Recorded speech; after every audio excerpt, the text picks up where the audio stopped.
Okay, now there should be. Yeah, my mic's working. Now there should be some feed. Yeah. Okay, now there we go. Now I can hear it. My mic. Okay, yay! Fuck it, we're live. We're live. Fuck it, we're live. Yeah, man, that's good. Okay, yeah, a great way to fucking start off the stream, but God forbid I could have some intro music, but it should sound off pretty okay. Hold on a sec. I'm gonna do another peek at my audio intro music, but it should sound off pretty. Yeah, I mean it's sounding. Like I'm gonna do batteries here. Add my fuck off. Yeah, she says hello. We miss you, Battery. Hope you can come back to the server, but I know it's a pretty hostile environment with some hostile people I don't find myself associated with. Except for you, Lizard.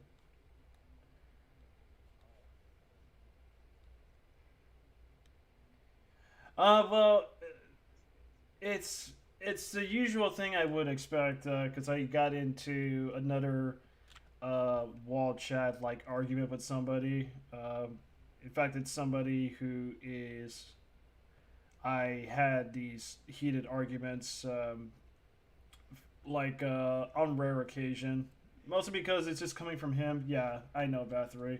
I know you're not coming back, but we still miss you. You can still tune in on Pat's channel and, of course, my channel. Because, yeah. Okay, Bathory says she can't hear you.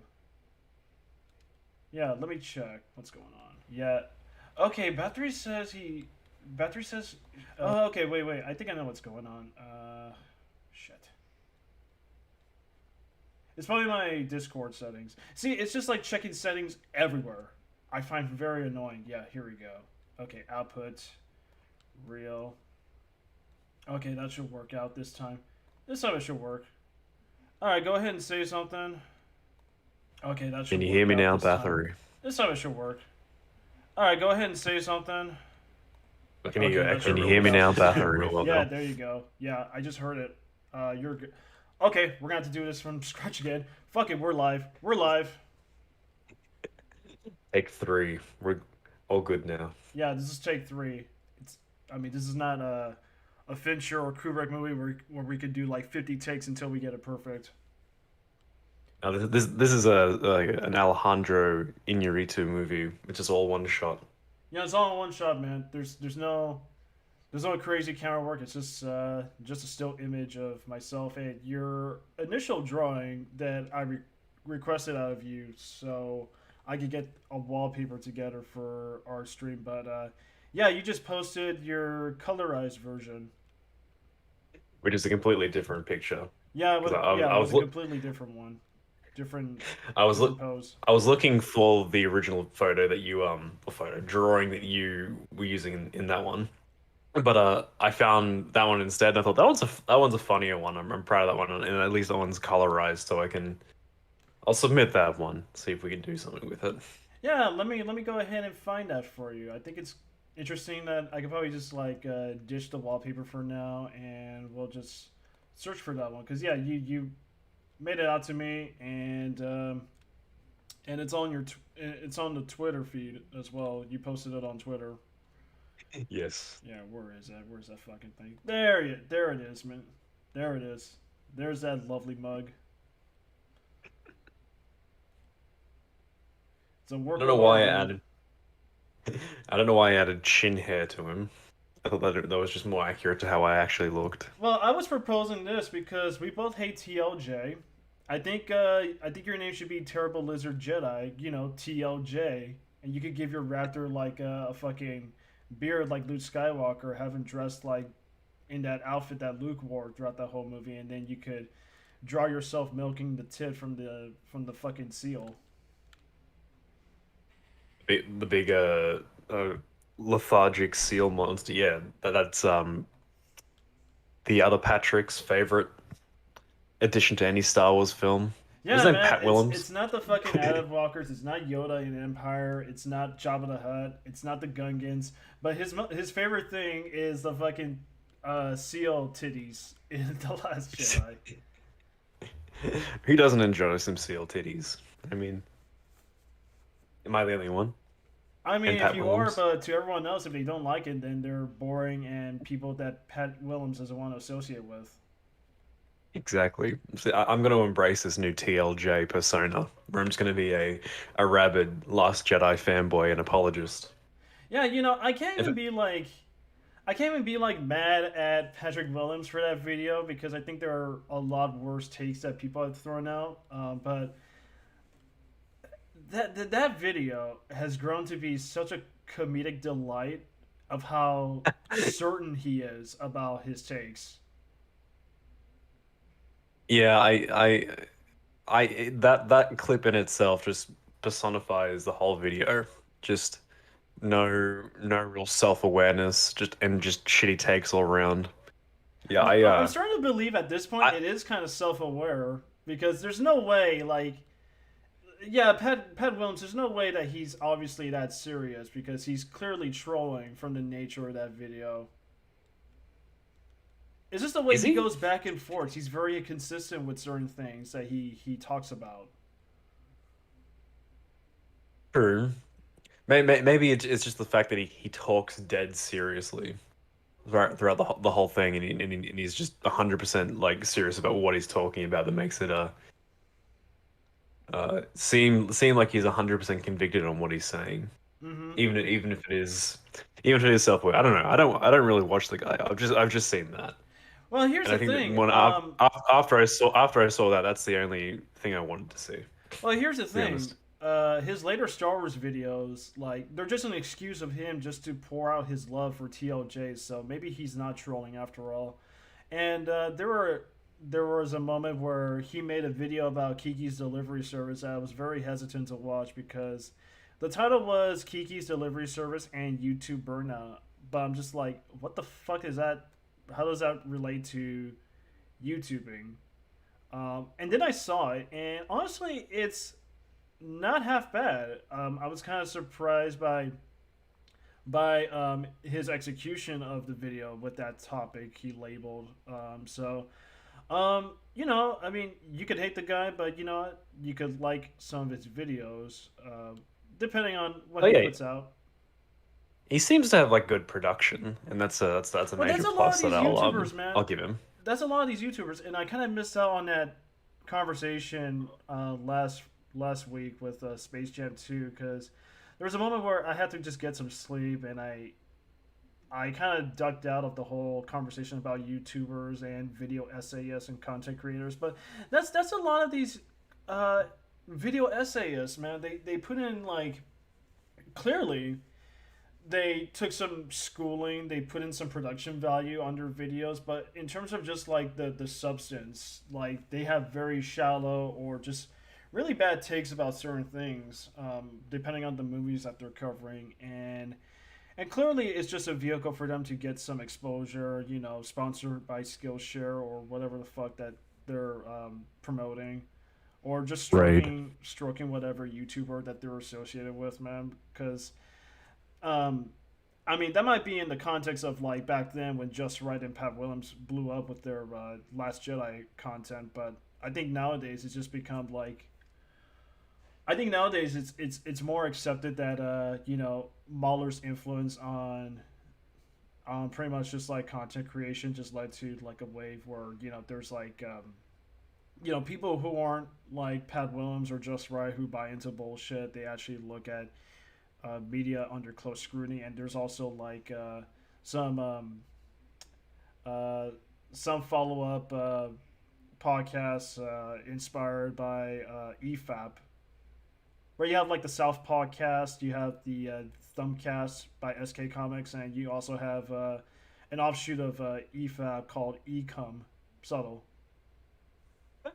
Yes.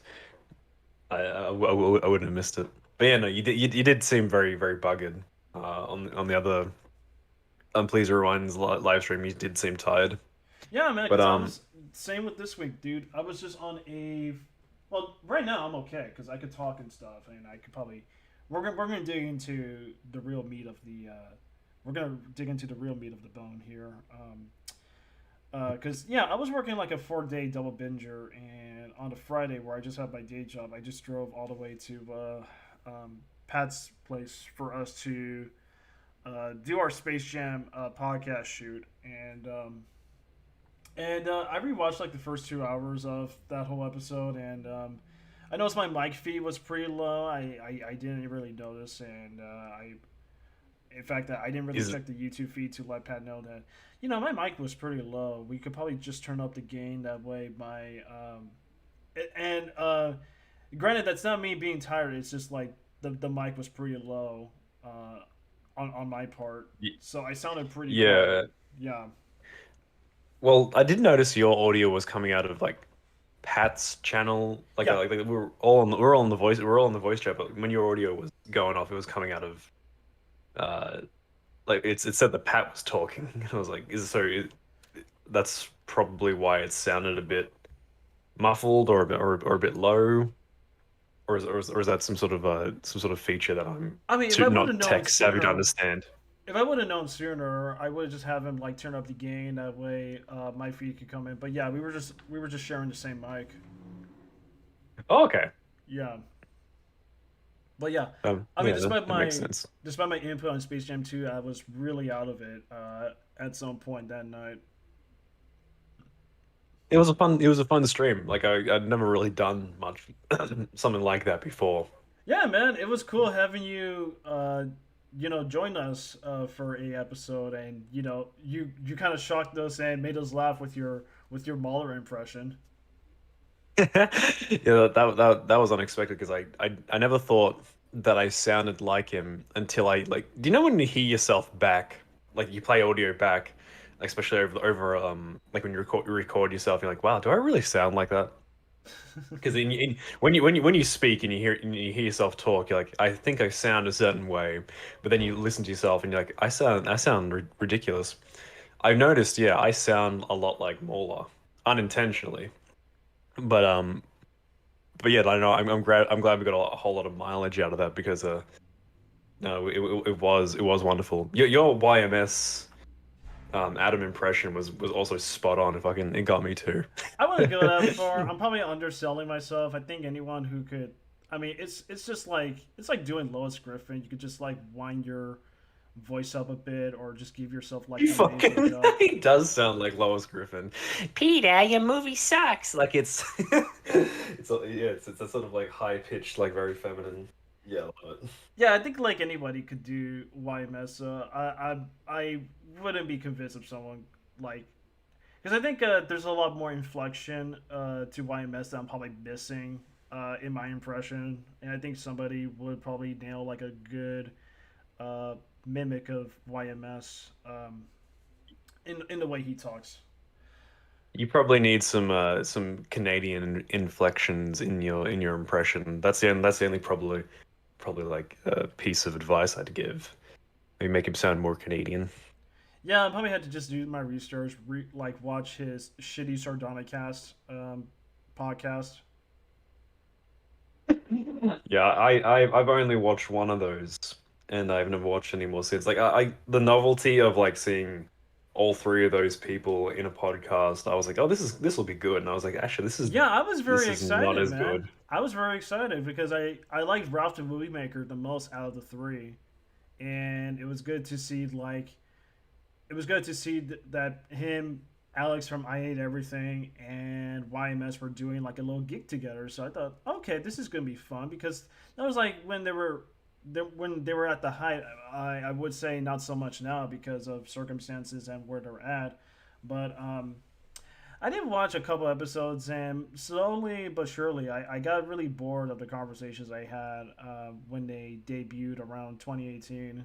That I Mm. just stopped listening. I stopped giving a shit. And clearly, like Pat can hold a conversation without having anybody sharing the same room or audio channel, and he could do it so much better than the three of them. And they're supposed to be like highly prominent, high profile YouTubers. Well, that's the thing. Well, we touched on this briefly. Some people aren't good at like freeform, long hour long, unscripted. conversations and podcasts. Like some people are much better like preparing and scripting and making their own and practicing their what they're going to say because yeah s- that seems the case with a lot of them where they come across as dry, boring, and dull, uh, like anybody else would. But if they had the time to think about what they were going to say, and like they would with a regular video, they would enhance it with editing, write proper jokes, and really add some flavor to it. But I think on like if I'm being completely honest, I think I'm like that too. Like or anyone's like that, but I am like that too. Where it's like yeah, I probably when I make a video, I and sit down and think about it, and I can add flavor to it. But if I do a long freeform like podcast, I'll be a stuttering mess, and it's a yeah, it's a talent that needs to be. You can definitely practice it and learn how to put up with it. Yeah, it takes practice. Um, it does, yeah, definitely. 'Cause when I started with my Discheads podcast, we pre-recorded it, but like it was all live. We only did it in one take, and I was just kind of like, and just like had no idea what the fuck to say. And depends on the frame of mind you're in, and how well you are at speaking.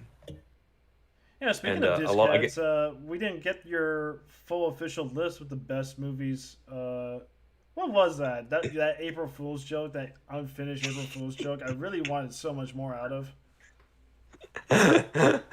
well, it saddens me to a certain extent that that was the last video we ever posted to, to that channel.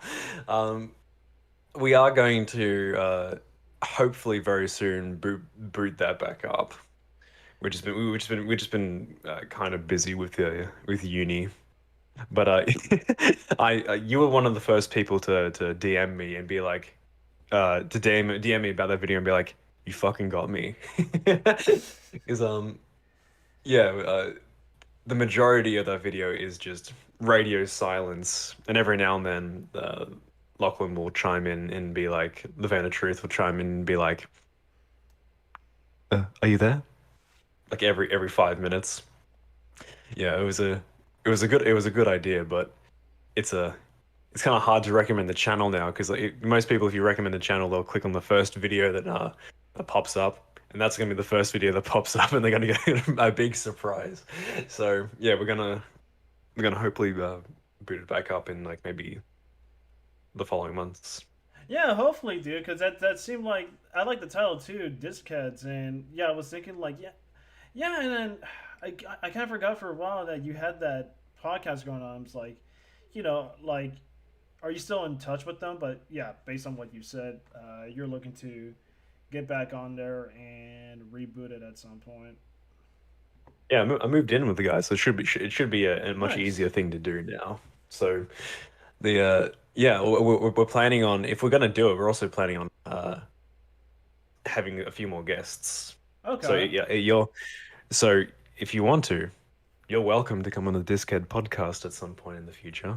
I'd be Not to, honored, sir. I'm I pl would I'm appreciate that. plugging I'm plugging my channel at the moment, but yeah, you're welcome to. Yeah, I'd be honored to do that. Thank you. So I think Absolutely. our topic is talking about Jurassic Park, and I think we're like 20 minutes in without even mentioning it until now. But we had this Yes, back. conversation. Yeah, we had this conversation in depth last year, and that was like when I was starting to go live with Pat on his channel when we were just talking about horror films, and I was in the same ballpark as you were when it comes to podcasting. Because if you could tell in my horror stream later on after we have our Jurassic Park conversation, I was kind of a bit of a mess. I was just like saying the same responses, and you know, and there was a moment where I had to be given the spotlight, which was at the same time a little uncomfortable for me. And plus, in the apartment where I was like, talking with Pat through my microphone, it got pretty hot. This that I even had the AC on because I didn't want there to be like any uh, uh, over room tone to like interfere with the feed. But yeah, it got pretty hot in my apartment that I was feeling really uncomfortable, and luckily I tried to manage the best I can on that whole episode, and we did talk for like 4 hours, 5 hours on horror. So that's still like while a bit of a scary moment of spotlight for me, it was still like pretty fun and exciting to actually connect with Pat and talking about our genre that we're most passionate on. But yeah, we were talking about Jurassic Park beforehand, and it was a really good conversation. That I thought, this was me. I didn't know so much about Discord. In fact, I still don't know much of the platform now, other than how cool it is to be part of certain servers that I'm already included on. But I was under the impression that Discord had like a recording feature because you have a live setting whenever you want to bring your friends on a video or audio chat or just like watch a movie. So I was assuming like in our Yeah. conversation we were just like recording on the fly. That way I could just like find it somewhere. But turns out that's not the case. So that was like a good 3 hours of conversation that wasn't realized until now that we're here, a year in. It's cool to just revisit it, go over like just go over like this whole franchise that clearly there's like another movie coming out next year Mm. to wrap up Jurassic World, the trilogy. So yeah, this is take two of a conversation we had last year, and the good news is I guess the bad news as well is I've kind of forgotten what we said in that stream. So any points of nuance or any opinion you hold about the movies, it's a blur to me. So we can have this conversation again fresh because Yeah. I have early onset Alzheimer's. It seems as of recently. I Oh just can't no. remember anything. No, no, not for real, but just like my memory's just been shoddy as shit recently. Well, we got to But get you your sponsor after this if this takes off. exactly. But no, yeah, have you seen any promo stuff for the latest Jurassic World Dominion? Well, I saw a bit of the clip that was released for IMAX screenings of Fast Nine or Furious Nine, whatever the fuck you could call it by. And well, I do You can see the call it res- garbage. I do see the result of what our heroes have unleashed, quote unquote heroes in Fallen Kingdom. The T Rex We'll, we'll attacking like the outdoor movie theater. we'll get to the Fallen Kingdom. Fucking hell. Yeah. So I guess a good place to start this whole conversation about Jurassic Park is like any conversation. 65 million years ago, otherwise known as the beginning. So what do you think of the franchise as a whole and the series? Well, I think like the initial. Well, I think the initial run of the movies. I carried them with me when I was a kid. I think. I don't remember as a kid which one I watched first, but I do remember watching The Lost World in the theater, and then I had a VHS copy of Jurassic Park, and I got to a later age when I was a kid that I was really into dinosaurs. Man, I watched like tons of dinosaur documentaries on Discovery Channel, and would rewatch Jurassic Park on and off again. And I got very excited to watch Jurassic Park 3, um, which I could say I'm in the minority. I dig Jurassic Park 3. In fact, I dig it Mm. much more than the other fucking movies that followed.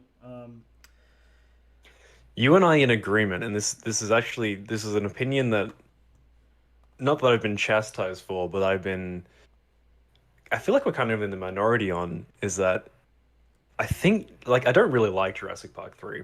Actually, before What are you talking Jurassic about, World man? came out, You talked in that movie. I talked. It was my only speaking role, but like, do you know how like the actors in the room like there was really they're only roles, but like it's like they're kind of embarrassed to admit that they were in that movie. That's how me a terrible feels. Well, Sam Neill Um, carries the movie for the most part, and he is the fucking voice of logic, which unfortunately Jurassic World lacks. And yeah, Dr. Grant is still a pretty interesting character, and he carries the movie because we like the character, but not because he takes the movie in any particular direction, and that's what I kind of look like. Okay, yeah, I that's mean what they still annoys me. write But him to like, be pretty likable yeah, and pretty he's still understanding of likable, the even situation. Yeah, even if he's much more of a jerk in Jurassic Park 3 when you think about it. Like, I think it was more of a jerk he was always in kind of like Jurassic Park. Solomon. He doesn't like kids in Jurassic Park. Remember, like how he taunts like the kid in the beginning at the dig site. Yeah, there's that, but I meant like No, but he's a jerk the in the way he right took. places because, of course, he is Yeah, kidnapped, and his colleague is willing to put his fucking life and other people's life at risk over fucking raptor eggs, which prompts the yeah, whole I get it. raptor chase. I just mean like he seems more fed up in that movie, whereas like in the first movie he had like this great respect for everything around him. Even if he was like, look, these are genetic creations, genetic abominations. He's like, these are animals. And in the third movie, he's just kind of like fed up and just like sick of talking about it. That's one sort of meta aspect of Jurassic Park 3 that I like, that he's kind of like, is that whole was it an auditorium scene where he's giving like a speech about raptors, and the whole audience only wants to ask questions about Jurassic Park. That seems like a very meta, like funny. That's a funny idea for a scene, even though I think the scene itself is constructed a bit, written a bit weirdly. Yeah, because I don't think that ever pays off at the end of the movie. His studies on the raptors because most of the The audience movie has has no payoff. no. Well, clearly there's no third act in that whole fucking movie. But in that whole symposium scene, like yeah, like there were people just like leaving his panel, his speech, and of course people are going to discredit him because because of Jurassic Park, they think that these dinosaurs that were being used for the park are what they believe to be dinosaurs, and I think Pat made a good observation about Jurassic Park. It's just like yeah, these are dinosaurs, but they're like dinosaurs in the way where we expect them to be dinosaurs because they're not in they're not in scientific accuracy what they are millions of years ago. They're just yeah, they are clearly man-made creations. I mean, for God's sake, they use frog DNA to complete the gene gaps. Yeah, that they're our impression of what we think dinosaurs are like. Yeah, which is why And there is that whole debate about scientific accuracy with these dinosaurs that really carried out throughout Jurassic Park to the point where the raptors aren't exactly velociraptors. They're actually just a larger species of raptor that they're just called velociraptors, and they're not given like feather designs until Jurassic Park 3. yeah, I think that's probably an issue of like when the movie, like there's inaccuracies when the first movie came out, but like we learn more as the years go on. So I was having this conversation with someone. I was like, does the Jurassic Park franchise have the obligation to keep the continuity of what the dinosaurs were like in the original films, or should it update itself in order to inform the public of what the dinosaurs of what dinosaurs were actually like? Because Jurassic Park, when it came out, was sort of like re-envisioned how people viewed dinosaurs, but at the same time, it was still inaccurate in a lot of places, and still they were still very movie dinosaurs. Mm-hmm. Um, but yeah, each subsequent film that followed still kept the whole like reptilian lizard like design for all the dinosaurs. So when Jurassic World came out, people were still complaining like, why aren't there feathers? Why aren't there feathers? And it's like, well, because they didn't in the originals. Well, yeah, And because they look that way to fit into the logic of Jurassic Park itself. of the universe, yeah. Exactly, So of the whole world. it's like, it became like a discussion of, is this movie, because like I honestly think that the movies should be much more focused on the continuity of the dinosaurs looking the way they do, as opposed to updating with scientific with scientific knowledge every now and then. Like, because if they're gonna do that, they may as well just like reboot or remake the franchise at that point because uh the dinosaurs in Jurassic Park, even when they came out, were still inaccurate. And like but they had an excuse for it, and that was like because of frog DNA and splicing with other animals. Yeah. So that's why they It was that's a why clear they that's setup why of they could how put a they frill bring them that's why back. that's why they could put a frilled neck lizard frill on a Dilophosaurus and give it like spitting venom, even though there's no evidence to suggest that that was the case. Um, or the brachiosaurs chewed their food, or T-Rex saw only with movement vision. It's like yeah, all this stuff is sort of like movie embellishment. Yeah. But so for that But it reason, works I though. don't. It works for Yeah, that whole charm and suspense. and that's the thing that's what I like about the first like the first couple of movies anyway is that even when they do embellish, they sort of give range to what the. It's almost like Pokemon. It's like they give range to what the kind of creatures are like because the Dilophosaurus, aside from its skull, is a pretty would be a pretty just generic, boring esque dinosaur. But they made it interesting by giving it venom and giving it a frill. But it's just not true. But like it would be too similar to the Velociraptor. So it gave us a range of dinosaurs, not just in look, but like also in what they can do. Yeah. So that's why. But I think at the end of the day, what made them special was not just that they embellished here and there, or that it re-envisioned everything. Is that they felt authentic, and that's what I think these later movies are missing. Yeah, They might because be updating. this is They right might be after. acknowledge. I'm sorry. Sorry. Go ahead. That's right. Sorry. That's even though they might be acknowledging that the dinosaurs are fake or that they're not exactly 100% genome accurate in the later movies, but they don't feel real No, they don't feel in the real movies. because we've seen it all before, and Jurassic Park came out when CGI was about to head into like a revolution because you had Hmm. glimpses of that with the Abyss, young Sherlock Holmes, Willow, and building up to Terminator 2 with the T-1000, and then having moments of CGI just kind of blown up on film for the first time. It was just a matter of can they do it again with Jurassic Park with these dinosaurs? And it's kind of funny to think about the production. Is Phil Tippett was assigned to not only provide the stop motion animation, but provide like the animation of how these dinosaurs would interact and move in the environments until Dennis Muren of the ILM division came in to show Steven Spielberg a demo reel of a CGI T Rex just grazing around in a awkwardly photoshopped like background field, and that's what Yeah, kind of stole it's the obviously attention. like it's obviously a still background, Yeah, like a just like a photo they took. yeah, and that's what sold Spielberg to go into CGI and use Murin to supervise the effects, which unfortunately that led to Phil Tippett not being as prominent. But the stop motion animatics provided like a reference of what the scenes would be executed from, because if Yeah, you look at the animatics and the actual movie, like a lot of the key scenes of the movies were definitely referenced from the animatics. It's just like they just took it to a new realm of technology that finally solidified its place in Hollywood and in the industry.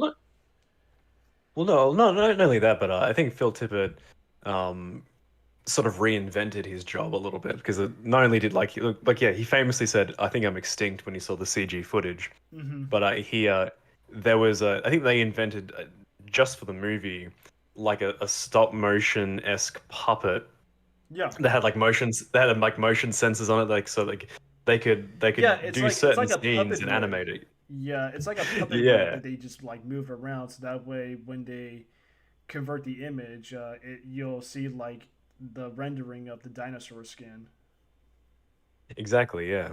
Yeah, Um, I watched Terminator 2 like not too long ago, and I nice. was still I was like still so surprised at how like it held up and how good it looked. Oh man, It was like like yeah, me and Pat have got into topic like conversations about James Cameron and what an insane genius he was with his earlier run with the Terminator films and Aliens. What the hell is he doing now? I haven't heard from him in like a decade.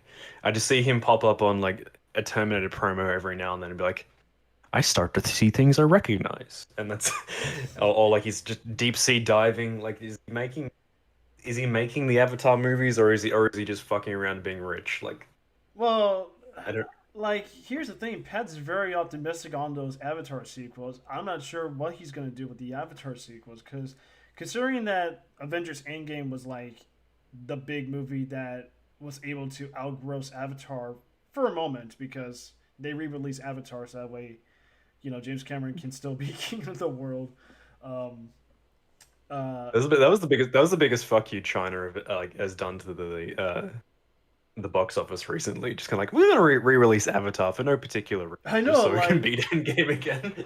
yeah, I'm not sure why they had to release Avatar again. I'm assuming like that same year because Avatar was like already turning 10 years old when Endgame came out that same year too. So of course they would re-release it. Um, Oh yeah. but yeah, they just did it just to say, fuck you, Endgame. Avatar is still Avatar is still dominant. Um, Well, yeah. but yeah, the Avatar sequels, I think Disney. I'm not sure how far he is in that production because I'm so out of the loop with what's going on with filmmakers I follow. Um, and yeah, he is still living in Malibu where he has his film studio. I mean, I met Michael Bean at a convention 3 years ago, and he's mentioned that he's done like physical. He's done some hikes and like jogs with Cameron just to rehabilitate himself because poor Michael Bean, he was kind of in a spiral. Oh, was he a drug addict? Yeah, he wasn't. He had an alcohol bender at some point in his career, which Oh, okay. sucks. Because I really like Michael Shane. Bean, man. He was a nice guy to meet in person. Yeah, and he's a really underrated actor. Like I think He's so he's fucking very. great in the first Terminator, man. Like Kyle Reese is my fucking hero. Oh, yeah, he slays it in that movie. Like he brings that sort of like PTSD intensity that yeah, like they haven't been able to they haven't been able to do Carl Reese justice in any films that have followed. No, because They Dark Fate haven't. like fucking it fucking said fuck you to Kyle Reese and everything.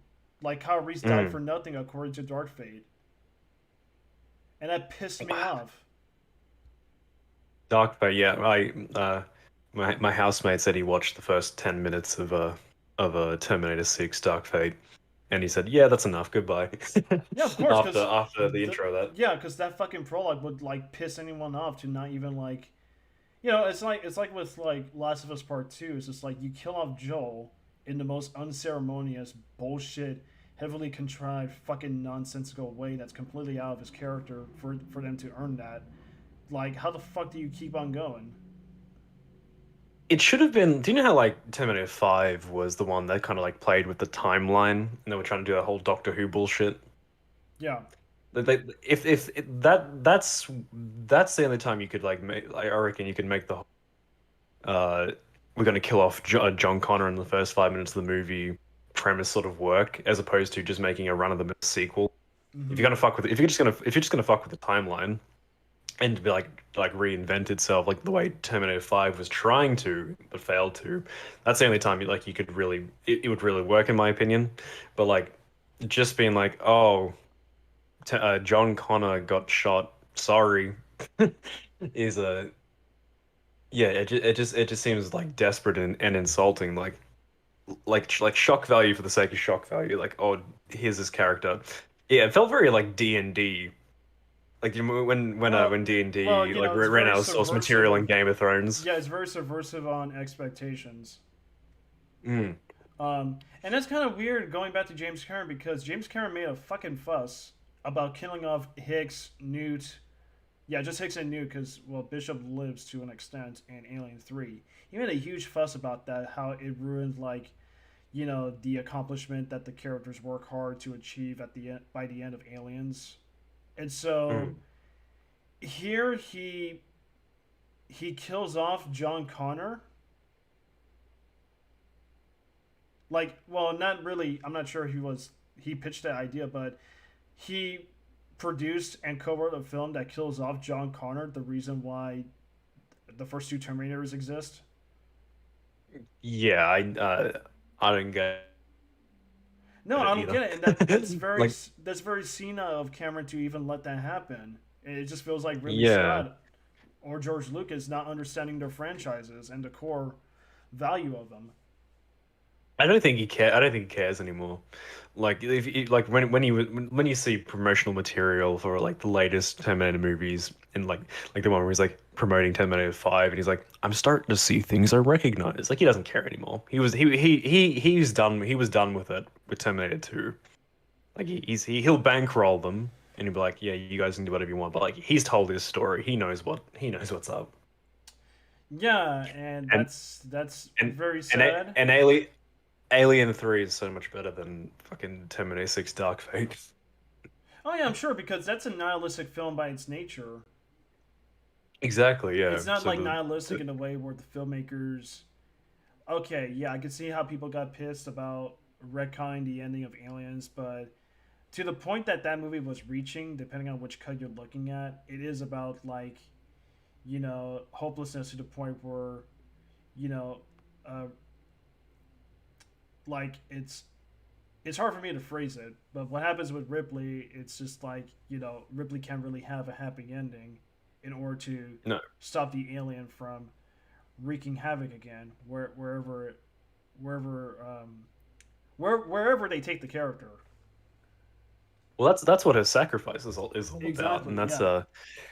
yeah. So I got it. It was much more thematic with the movie, even though yeah, it was disappointing. I wanted to see Michael Biehn again, and I wanted to see Newt again, but yeah, it tied in much more thematically with the movie.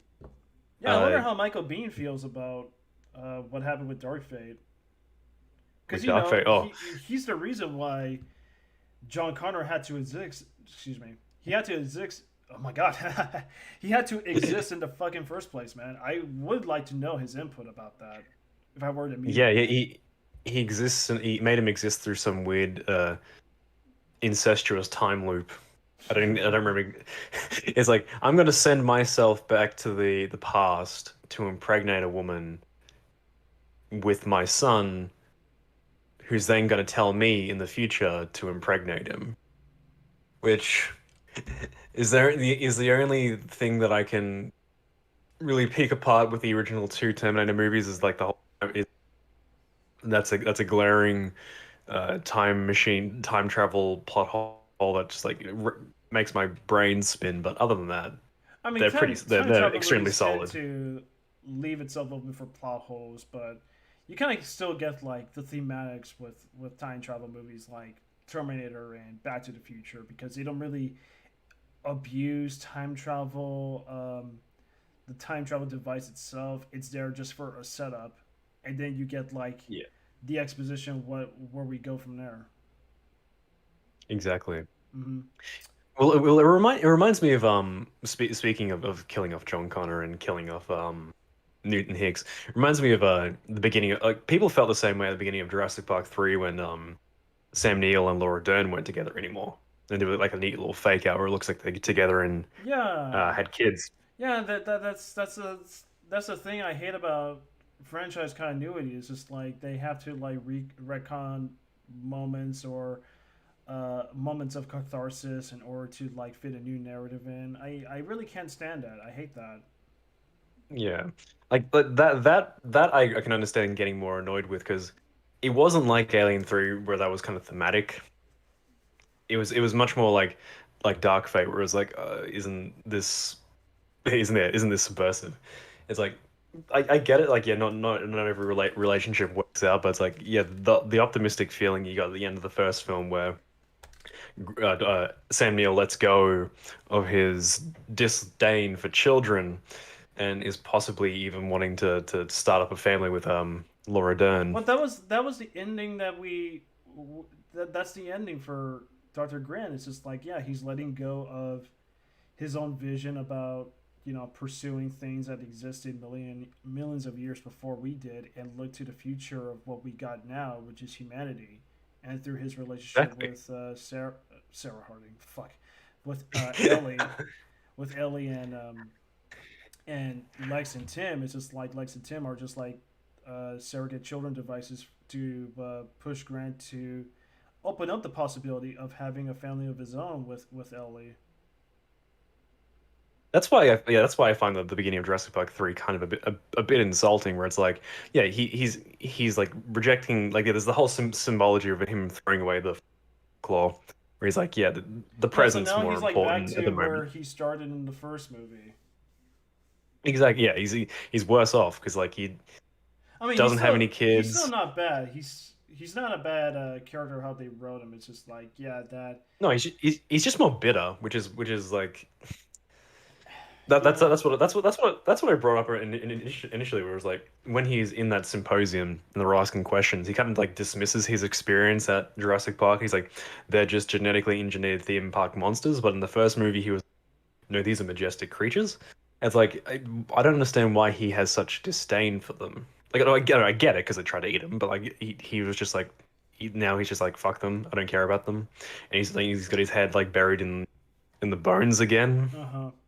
Like yeah, it just seems like he went backwards, which could have been interesting thematically, but the movie went nowhere. So it's just like, yeah, oh yeah, this character you love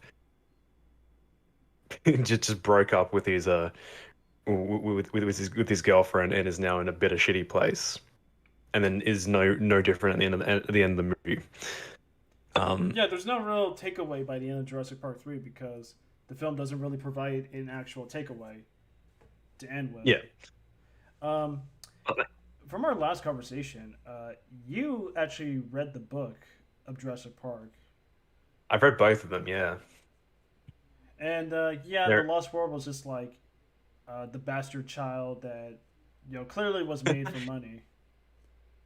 I wouldn't say it was made for money, but it was made in a desperate attempt to give Universal a story template for the second movie. So for money, I don't, yeah, it's just for money, but like, yeah, it wasn't necessarily out of a place. Like, I have an idea for a sequel. Hey, can you please make it up an idea? Like, yeah, sure, I'll try. And the book's not bad. It's just like at the end of the day, yeah, it feels Jurassic Park 3-ish in nature, where it's like, well, this really doesn't add a whole lot. but it's always a But debate. Like, which sequel would you go with, Jurassic Park 3 or The Lost World? Doesn't matter. The They're Lost both World. bad. They're both bad to Yeah. most people. Yeah, I prefer the second one to be completely honest, just because I think the movie had so much more potential and had much more interesting ideas than the third one.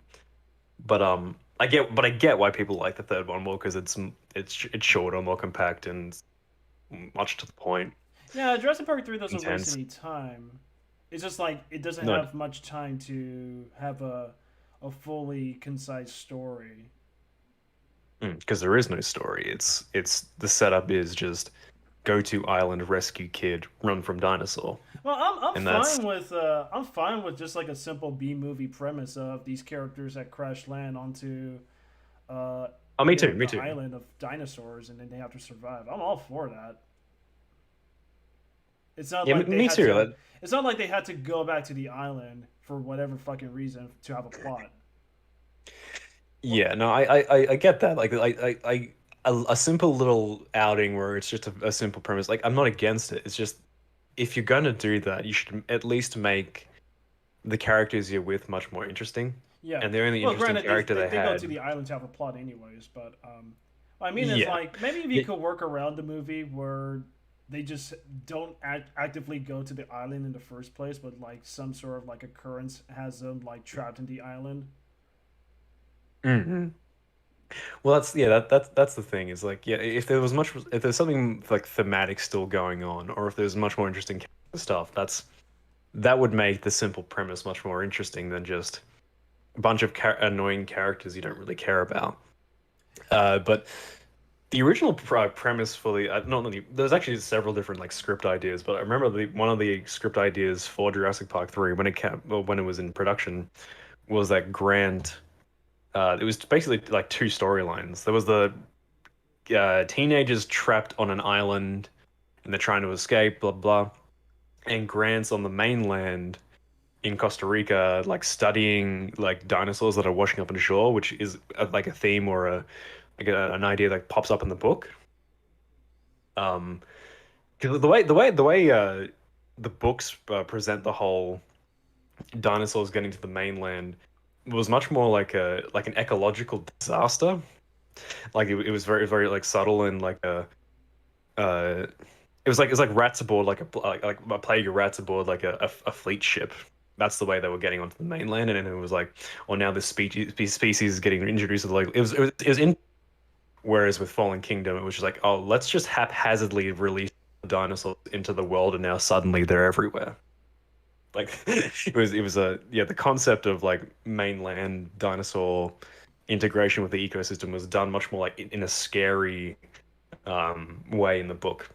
Because I was having this conversation about, yesterday, I think, about the book a few days ago, and I was saying I prefer the first movie over the first book, but the first book, but it's because the movie and the book are going for two completely different tones and Yeah, ideas. the Well, not book's like a ideas, but lot yeah, more. tones. The book's a lot more darker and more cynical in nature. The book is cynical and terrifying. Like there's some Yeah, really like scary sequences.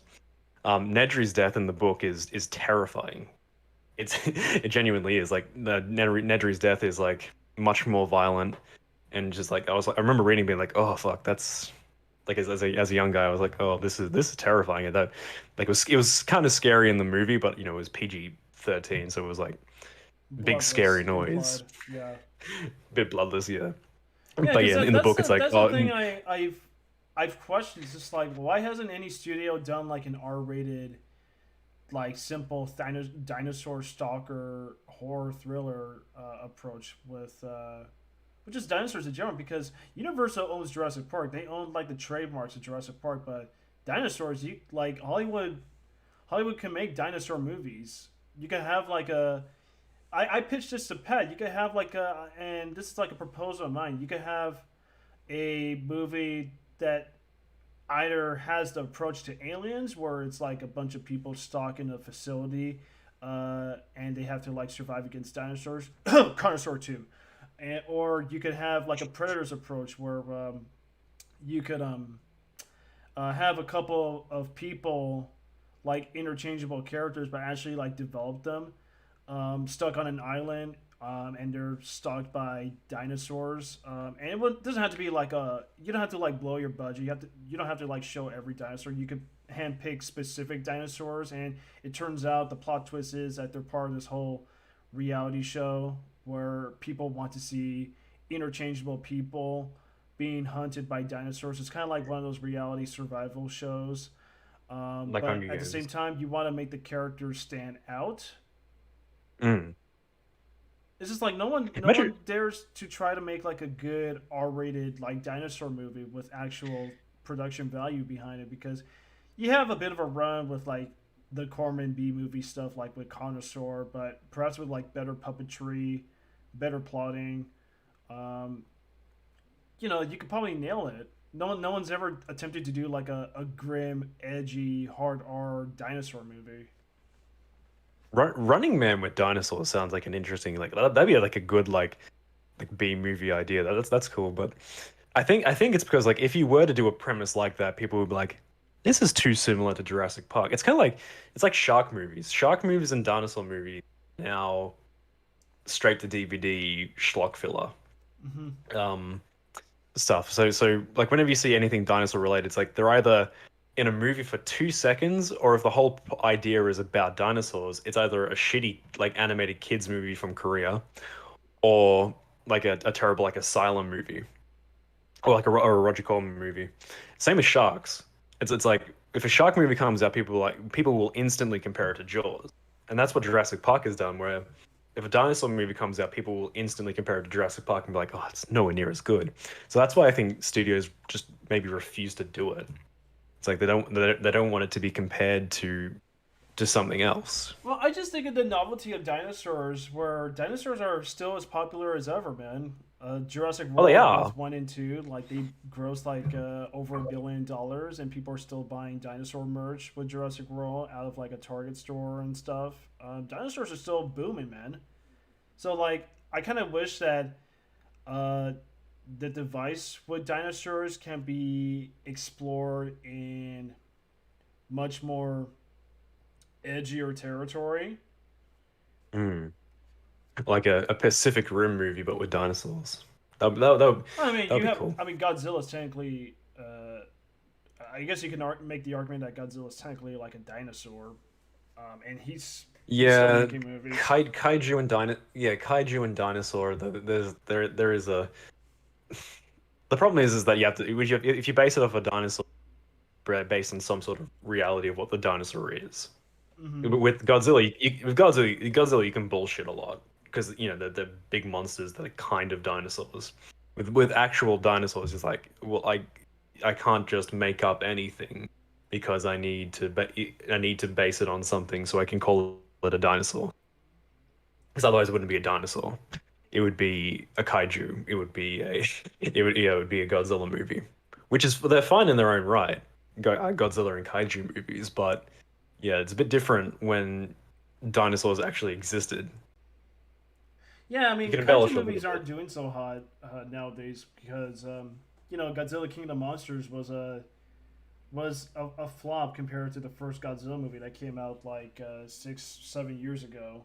Um, But like movies Well, about dinosaurs themselves, I mean, like I said, Jurassic World, like that was like a highly anticipated movie that had people waiting for years for another follow up to Jurassic Park, and they got it, and people were sold into it. And same with Fallen Kingdom, people were still sold into dinosaurs.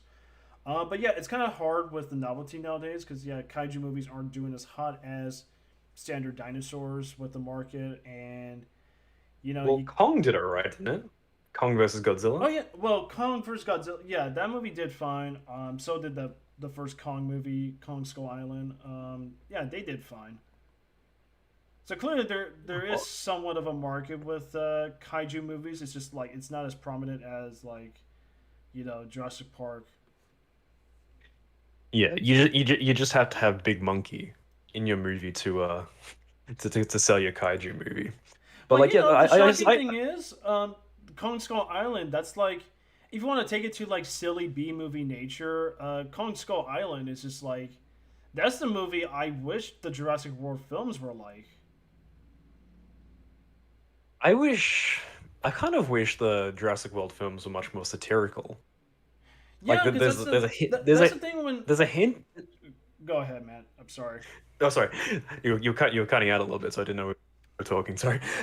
The yeah, the way I think our Red Letter Media brought, and I think it was in their Jurassic Park commentary, and they said the only way that Jurassic Park would work as a premise is if they took it as seriously as they did in the first one. Like they didn't take it dead seriously, but they made it an adventure film, like a broad adventure film, or they make it like a Paul Verhoeven RoboCop movie and just make it like dark and cynical and like heavily with a lot of dark humor. That's what I kind of wanted. Yeah, I wanted the silliness in Jurassic World to be ramped up and the satirical element to be ramped up, but it's sat in this weird, uncomfortable middle ground where it's a sequel, so it can't really do that. Uh huh. Yeah, and clearly people are under the illusion that the Jurassic World movies have like depth and with the meta commentary on stuff. It's just like it's not very clever because while you're being self-aware of addressing the fact about certain things with Jurassic Park, they're still really dumb movies, and the characters themselves are really dumb, so you can't really get behind any depth. Yeah, and like you can put up with a dumb character in a satirical scenario because They're just it's not written to be satirical. likable.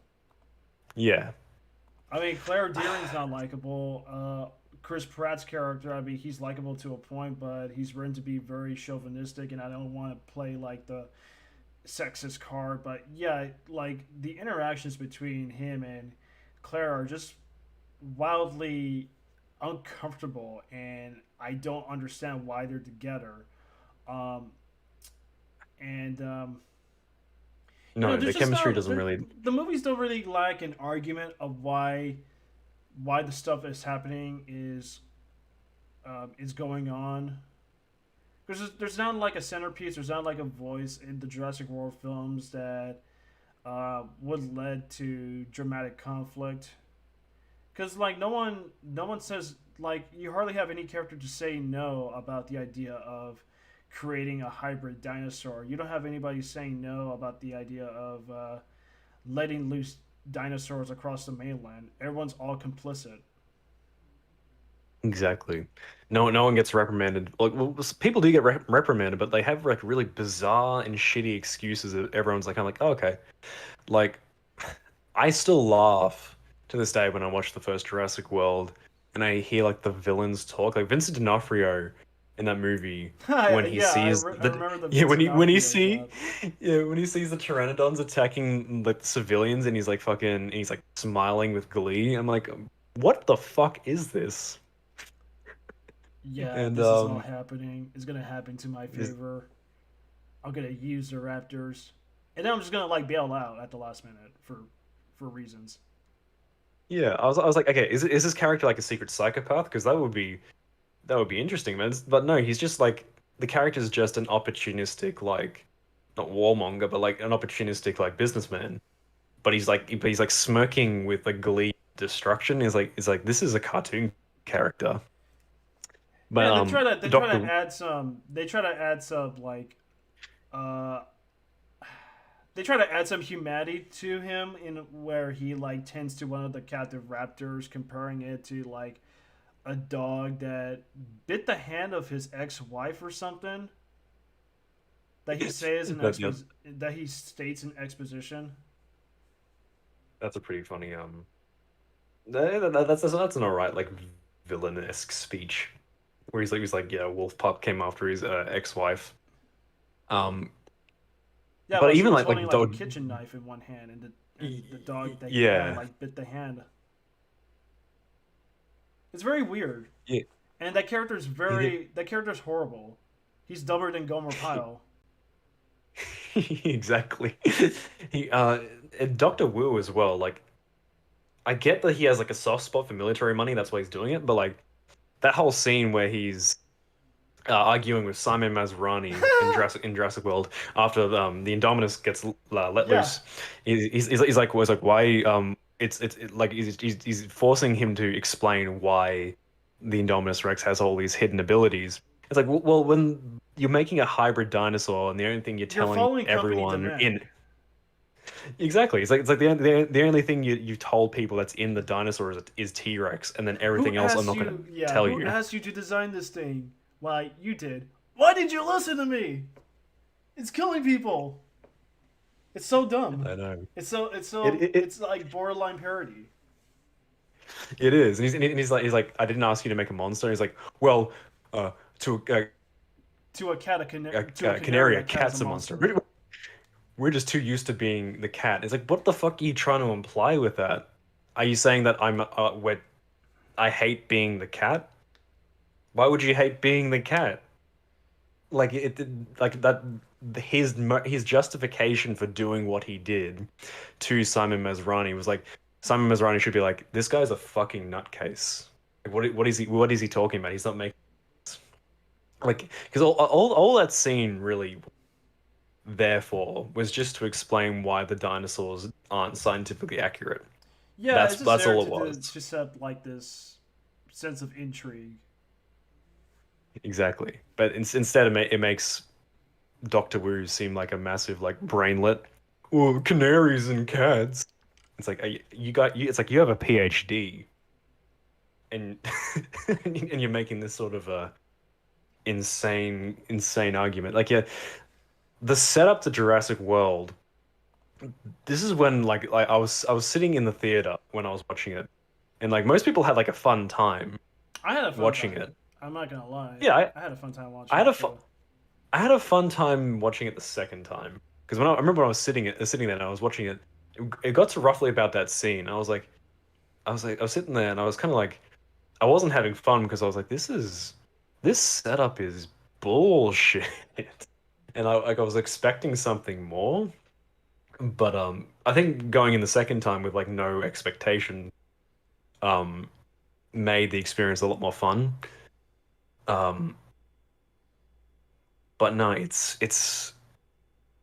out of the two, I'd Jurassic World is probably much better than Fallen Kingdom. I think it's much better technically how it's constructed. Even though I can say like that movie has really bad pacing when the shit starts to happen. When it's kind of Which between one? like Chris Pratt, Bryce Dallas Howard, the kids in the park. The pacing is very weird.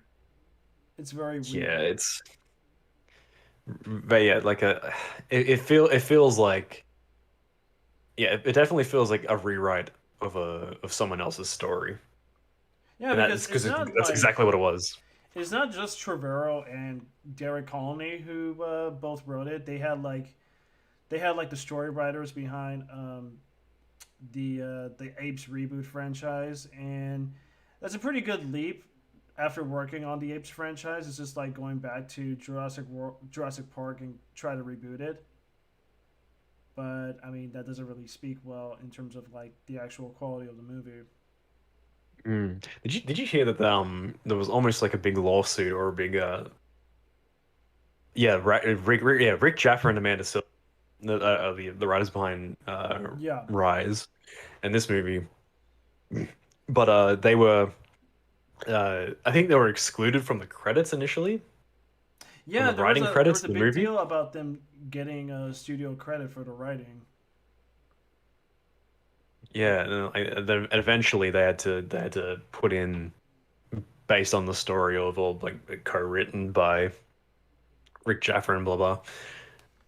But yeah, like I don't know.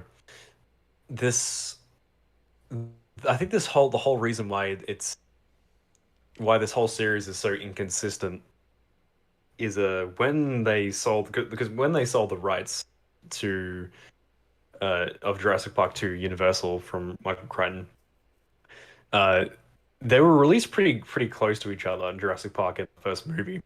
So Hmm. because while Michael Crichton was writing the first book, like he was in the middle of writing it, telling Spielberg about it, and Spielberg's like, "You're selling it to me when you're done," because he loved the idea so much. Yeah.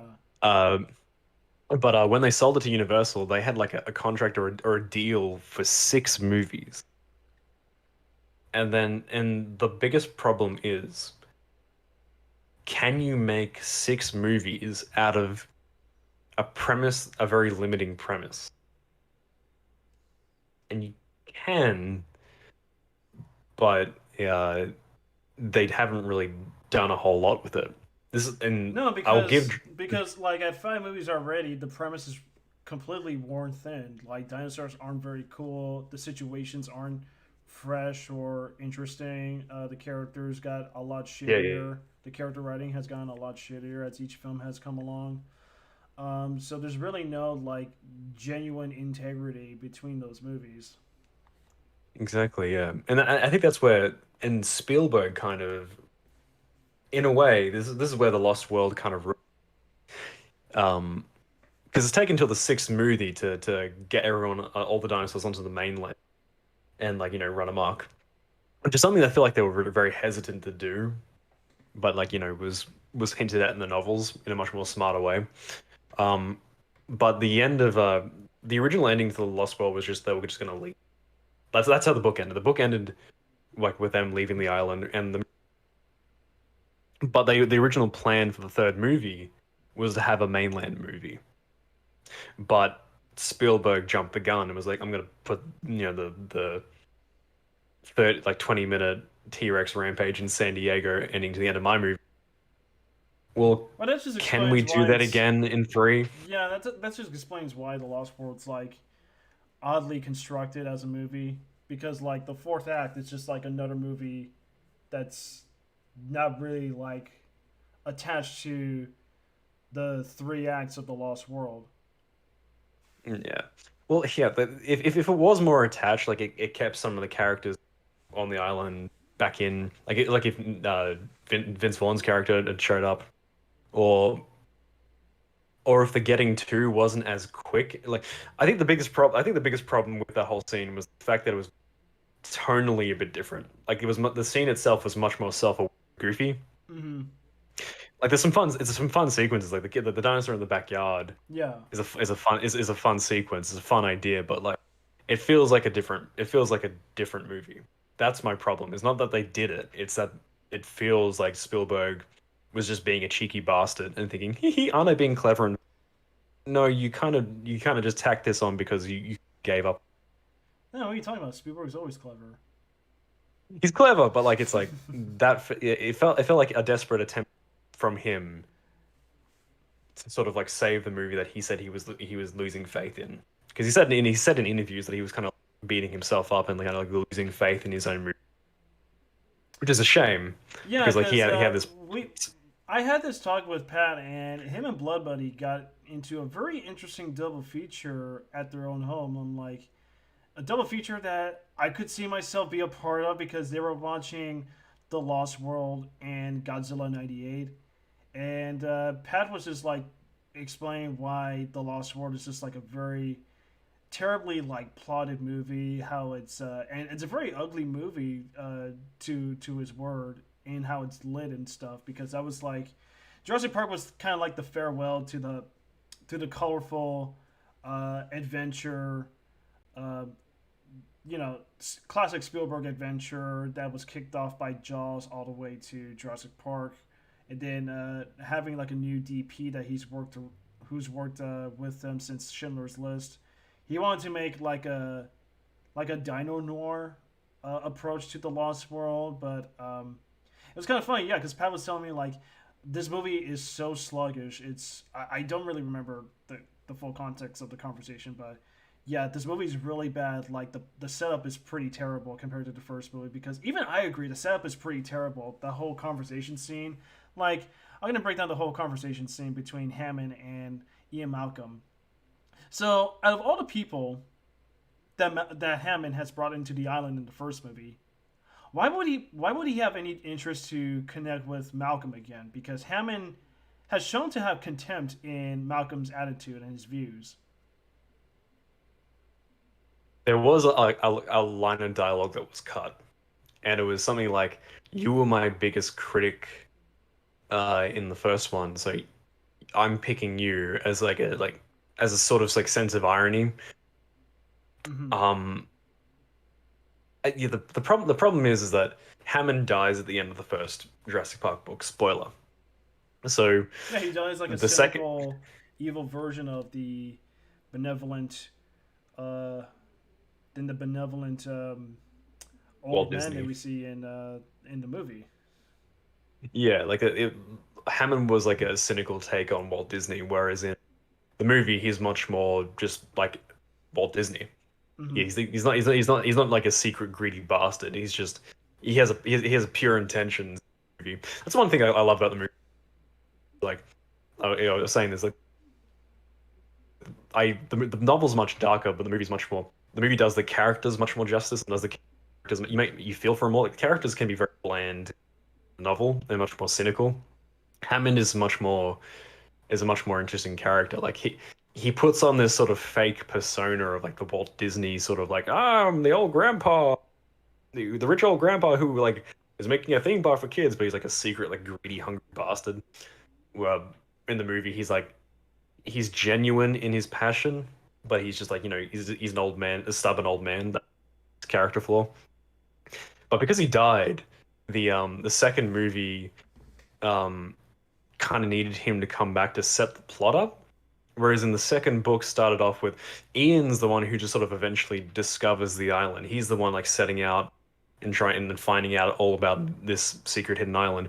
Whereas the Lost World movie is like, okay, I'm gonna give like a 15-minute arc with John Hammond explaining everything to me and like basically delivering like a mission report Hmm. to Ian. It's like, yeah, go on your way now.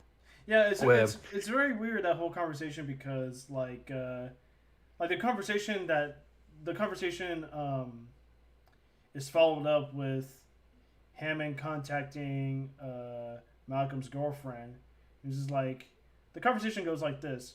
Uh, well, we contacted her because she has a very interesting pedigree of knowledge with predatory animals and stuff. So she was very adamant about studying these dinosaurs. I'm like, okay, well that's not good. I gotta call her. I gotta call my girlfriend because I don't want you to send my girlfriend out into a isolated island full of dinosaurs. I gotta call her. So where is she now? Oh no, it's too late. She's already there, and that prompts Malcolm to. That's the catalyst for the whole movie. Yeah, it's very bad. It's just like a character. It's hard for me to say. I wish I had the Mauler brain right now. It's just like, yeah, there's no like big event that prompts this. It's just like it's just like shifting dialogue. Sarah Harding is an idiot. She, yeah, I'm gonna admit this. Um, I my interest in the Jurassic first, second, third, fourth, fifth, like that, like it's a constant decline. But like I do actually really like the second one, so I like the idea of like shooting it like a noir movie and making it much more scarier looking, scarier sounding. Like Mm-hmm. you can do that. But the problem is that the movie doesn't warrant the darker nature because it unravels by the end and kind of becomes like a generic like monster romp. Um, It just doesn't have like a very good setup compared to the first movie. that's because of the first movie and the end of the first movie and the end of had a had a very restrictive ending. Like the end of the first book, the first island gets napalmed. There's nothing left. It gets bombed. Um, they don't show that in the movie, but there's a deleted scene in the beginning of The Lost World where they explain yeah, it did get nuked. Not nuked, but yeah, napalmed and destroyed. And so they had to conjure up a second island. They didn't have to, but like that was the premise for the second movie. Um, so and I guess in order to cut out all the fat from Michael Crichton's novel, where like the exploration of finding the second island, they've rather rush it out so they can get to big set action sequences. But I like the idea of the movie that I think was the potential for something that could have been like very interesting thematically, where you had the two groups. You have like Roland Tembo and Alice Howard's side, and Ian Malcolm's side, and they're conservationist like research team. Like yeah, like the environmental side. Then you have like the hunters and the InGen execs. And there was like there's a great little scene where they like when they come into contact, kind of like bicker and banter for a little bit, come into conflict, and they have this little conversation about like you don't have the right to do this. Yes, we do. And it was an interesting thing to point out. Like, uh, yeah, if we bring back something to life, or if we create a life, does that mean we have full control over it? Does that mean we can do whatever the hell we want with it, or does it have rights too because it's a sentient being? Should we should we Yeah, give like if we were to bring the back dinosaurs, conversation about corporate right. would they have the same rights as animals? Yeah. Yeah, corporate right because they're the ones who set the foundation to use the money and resources to bring these animals back. So of course that they would yeah in their authority would have right for these animals. Yeah, that's what I mean. It's like yeah, if you bring something back and like and you make something, like can you do whatever you want with it? And that was like the argument that well I yeah we made them so we can do whatever the fuck we want with them. Yeah. And which is true, but same time it's like yeah this is an animal, this is a living thing. Don't you reckon it does need some consideration for its And you rights know, or like it's carrying on from the first movie that humanity's not ready to share the same world with dinosaurs because dinosaurs are yeah like their own beasts, and obviously they exist before us, so we can't really expect a world where we can coexist with dinosaurs, concerning the events of the first movie. exactly. That's why Ian Malcolm's case is strong, where he's like, Uh huh. look, Look, we he's shouldn't right, of fuck with course. it. He's We right shouldn't off the fuck with bat. this. Yeah. Yeah, yeah. You Like can't that's like. Sorry. I don't want to cut you off, but I just want to keep going. Like you can't that's really right. like go out there and document them. You can't really like go out to the island for any reason. I mean, they're still like dangerous animals that were created to fulfill a singular purpose in nature. So you can't really expect humanity um, to live among dinosaurs. So he's right, Yeah. like throughout the whole movie, which kind of leads to not much of an argument or ambiguous side of things in terms of like the case with dinosaurs in the second movie. Yeah. And that my problem is that it doesn't really amount to much. No, So like yeah, what I like about it, but they don't really explore this much is that they have the Nick Van Owen character, Vince Vaughn's character, but he's like the douchebag like hippie extremist. Like the environmentalist extremists, like he was part of like Earth First, and they're the kinds of people who chain themselves to bulldozers because like don't cut down the trees, man. well, Um, if you've seen the first dinosaur, we all know where that went. I've s- I've seen like clip from the first kind of sort where That's they actually tie themselves fucking to great. Like these dumb hippies. That's a very anti-environmentalist movie. These dumbass it hippies chain is. themselves to like construction vehicles, but oh no, there's a fucking rogue uh, muppet of a dinosaur like roaming around. Obviously, it's gonna Oh fucking no, kill you. exactly. But like in his actions throughout the movie are obviously very questionable. Like he steals Roland's bullets, he brings Yeah, he back a baby steals T-Rex Roland's to the camper bullets van. that he I, needs I to defend his whole gang against the T Rex. He let loose the animals where surely people got hurt when they started stampeding out of the camps.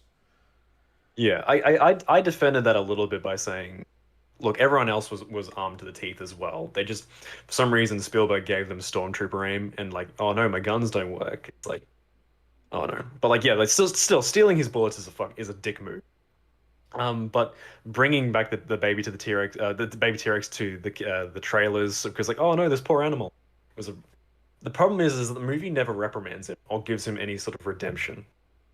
And then you have the opposite side where like you have Oh yeah, of Peter course Stormare's character. when they bring a wailing injured baby T Rex to the fucking trailer. Exactly, yeah, Surely, and what's he's the just worst that like, can happen? oh, they didn't have the gift of foresight, it seems, the Well, writing team these or are Nick supposed to be Farrell. intelligent scientists. Well, not Nick. Nick's a dumbass, fucking. Well, um, he's supposed to be an intelligent documentarian. yeah. Well, turning on a camera and recording things doesn't necessarily make you smart. It just makes you ballsy. But like yeah, like then you have the opposite. Then you have the opposite side, and you have Peter Stormare's character bag, and he's like, like being a dick to animals, and he's like doing very questionable, unethical things. Same And with when you Alice be a Howard's dick to character. nature, nature will strike back. Exactly. Then you have Alice Howard's character, who's like the corporate suit, who just gets, his hubris is the end of him. But then you have Roland Tembo's character, an actual interest, like even noble character. So he wasn't the environmentalists are the good guys and the hunters are the bad guys. It was like, okay, there's good people and bad people on both sides. The Yeah, problem like they is, actually made the hunters that whole gang, that whole group that runs more sympathetic because they end up helping the characters, unlike in Fallen Kingdom where they're just like cartoon villains, which I fucking hated yeah, about Fallen Kingdom. yeah, Like yeah, they're just GI it Joe was pretty mercenaries. sad when they get mauled by the raptors. It kind of sucks for them because they Yeah, weren't like representing engine, they were just hired hands, and shit has gone out of control, and they end up just like dying in the end, which kind of sucks.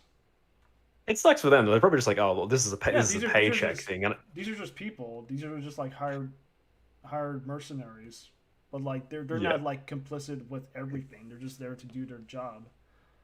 Mm. The way you'd like an instant fix for me was you'd either have yeah, Nick Van Owen redeem himself some way, or you have him get brutally killed off, like the Carnosaur two, the Carnosaur scene where they're all like chained to a chained to a bulldozer and getting eaten. And that would contrast with don't be a dick to animals and to nature, but also don't be a stupid, self-righteous, dumbass Yeah, environmentalist who's going to put everyone in danger. That would be an instant fix for me, yeah, and that's a and that would huge make character flaw I hate that's becoming cliches. Characters being self righteous over the value of other people. yeah. And and the only two noble characters in the environmentalist team would be Ian Malcolm because he's right from the get go. He's like we shouldn't be here. Well, His whole he premise still is we feels shouldn't a be bit here. out of place because he does absolutely nothing throughout the whole movie. Yeah, Even yeah, Pat. That was a big complaint about Pat's rewatch of The Lost Worlds. Is like Malcolm does nothing. yeah, he's just kind of there. Where in the book he's providing like interesting commentary and he's also researching. In the movie he's just kind of like I want to get my daughter and leave, or I want to get my girlfriend and leave. But another fix to the movie like would be Sarah Harding, Julianne Moore's character, um because she's essentially an amalgamation of and there's one character who's just a killer like paleontologist, but he's kind of like a selfish prick and he's Mm-hmm. he goes to the island by himself, and that's what starts the whole mission to the island to go kind of rescue him. But he just shows up there like ahead of time and he's just kind of fucking around with dinosaurs and being kind of being a bit of a dumbass. But then Wait. Is Sarah is Harding's this character, Sarah? Who's his other character? I'm sorry. I think you kind of cut off a bit. oh sorry, um, his name's Richard Levine, and Okay. in the book, and yeah, he's the one who shows up to the island ahead of time. That's why they go to the book. But Sarah Harding's character shows up later in the book, and she's an animal behaviorologist, but she's much more smarter and she's much more capable. I'm sure. But the movie decided to condense both characters into one, and as a result, it's two conflicting characters. You have one character who's a smart, capable, like woman who's like can He's can, actually can very hold her own and like pragmatic. I'm understands sure. animals. Yeah. Yeah, yeah. And And then then you you have have Richard like another Levine, who's character like who this. seems to be qualified but is also an idiot. Yeah, yeah. That's the problem is that they make Sarah to be both, and it doesn't work. It makes her look No, like unlikable and an idiot. I mean clearly she is an idiot. Yeah. Like either make her not an animal behaviorologist and make it like Richard Levine's character, or make her the other one because if she was making all these mistakes in the movie like she did and she wasn't like an animal, you can understand it because she's an inexperienced field, like hasn't done much field work, whatever. Like you could a little bit. She would still be kind of unlikable, but it's like okay, you can understand that she's making these mistakes. But if she's an animal behaviorologist, handle her own, and she's making like rookie stupid mistakes, like leaving blood on her jacket and fucking around with a baby stegosaur. Yeah. Yeah, Like handling actual predatory animals doesn't really apply to dinosaurs because one, she's never really sat in the same room with a dinosaur, and two, it's definitely not. It's a false equivalency. It's not the same. There's no comparison, especially from what yeah, we true, gathered in the events of the first movie. true. But like something like blood on a jacket or fucking around with a baby is not. You wouldn't do that with real animals either. Nope. In the real. But yeah, there's if you don't know much about the animal you're studying, there's still certain protocol you have to doesn't, and that's yeah. Like the problem with Lost World is that it's really ambitious. It was an ambitious sequel. Over They ambitious. wanted to Yeah. do over ambitious. Yeah, they wanted to do so much, but they kind of like crumpled under their own weight, and that's why Mm-hmm. Spielberg lost faith. He was trying to do so much with it, and for that reason, that's why I find it much interesting and like potentially better movie than Jurassic Park. Like, oh, okay, but it's just sort of like very You cut off there. haphazardly. Oh, did I? Yeah. Whereabouts did I cut off? You know that you liked the Lost World better with Spielberg's handling, and you followed up with something, but it got cut off. That it's Ah, much so more yes, something. yeah, like there's many more ideas and there was much more potential with it. That's why I liked Lost World more than 3, I can because get that. there was, yeah, because I it have was like, just like a okay, more nostalgia attachment to the Lost World because I recognize yeah, the music cue, not the classic Jurassic Park theme, but the music cue in the Lost World, which kind of takes me back when I was a kid. yeah. Like, can we talk about the music for a second? Like in the whole series, like the first two movies, spot on, great. Yeah. And even Jurassic Park 3, which didn't have Johnny Williams No, it back. had like Um, I think the score for Jurassic Park 3 is actually pretty solid too. It's the underrated of the sequels. Definitely, but am I the only one who thinks that Giacchino's score in the last two movies was really below average? I think that's definitely across Giacchino's musicography in terms of his later works as a composer, especially with Jurassic World, Rogue One, everything else he's worked on. Um, I kind of like the score to Jurassic World. I think that was part of our conversation too. I don't mind the score. I think there's some really good listening. It's got some listening value to the music. I just don't think it doesn't Hmm. really work well with because that's the issue I had with Man of Steel. Is just like, yeah, this music by Hans Zimmer, like it's not bad in isolation. It's actually really good music, but when you put it in context with how it's constructed with the movie, it's actually really badly handled. Yeah, like especially the first scene in not the first scene, but like one of the first scenes in Jurassic World where the main Jurassic Park theme is playing and it goes over the park, Mm-hmm. and Oh there's yeah, that build up. yeah. There's You no kind of like, build up to the Jurassic Park theme because the reason why that works in the first movie is because like it's the build up to the first dinosaur you see, and then here Jurassic World is just a building. That's yeah, it. like like That's like that's the that's main very theme, like, bad. yeah, the main theme like sweeps and builds that you don't really like when you hear the main theme first movie, like you just see shots of like beautiful mountains in Hawaii, but like you Mm-hmm. don't see any dinosaurs because it's the build up to the first moment. But when you first see the dinosaur, it's like a somber, softer version of the first of that theme. So it's like, oh wow, you're letting it. It's like taking it in.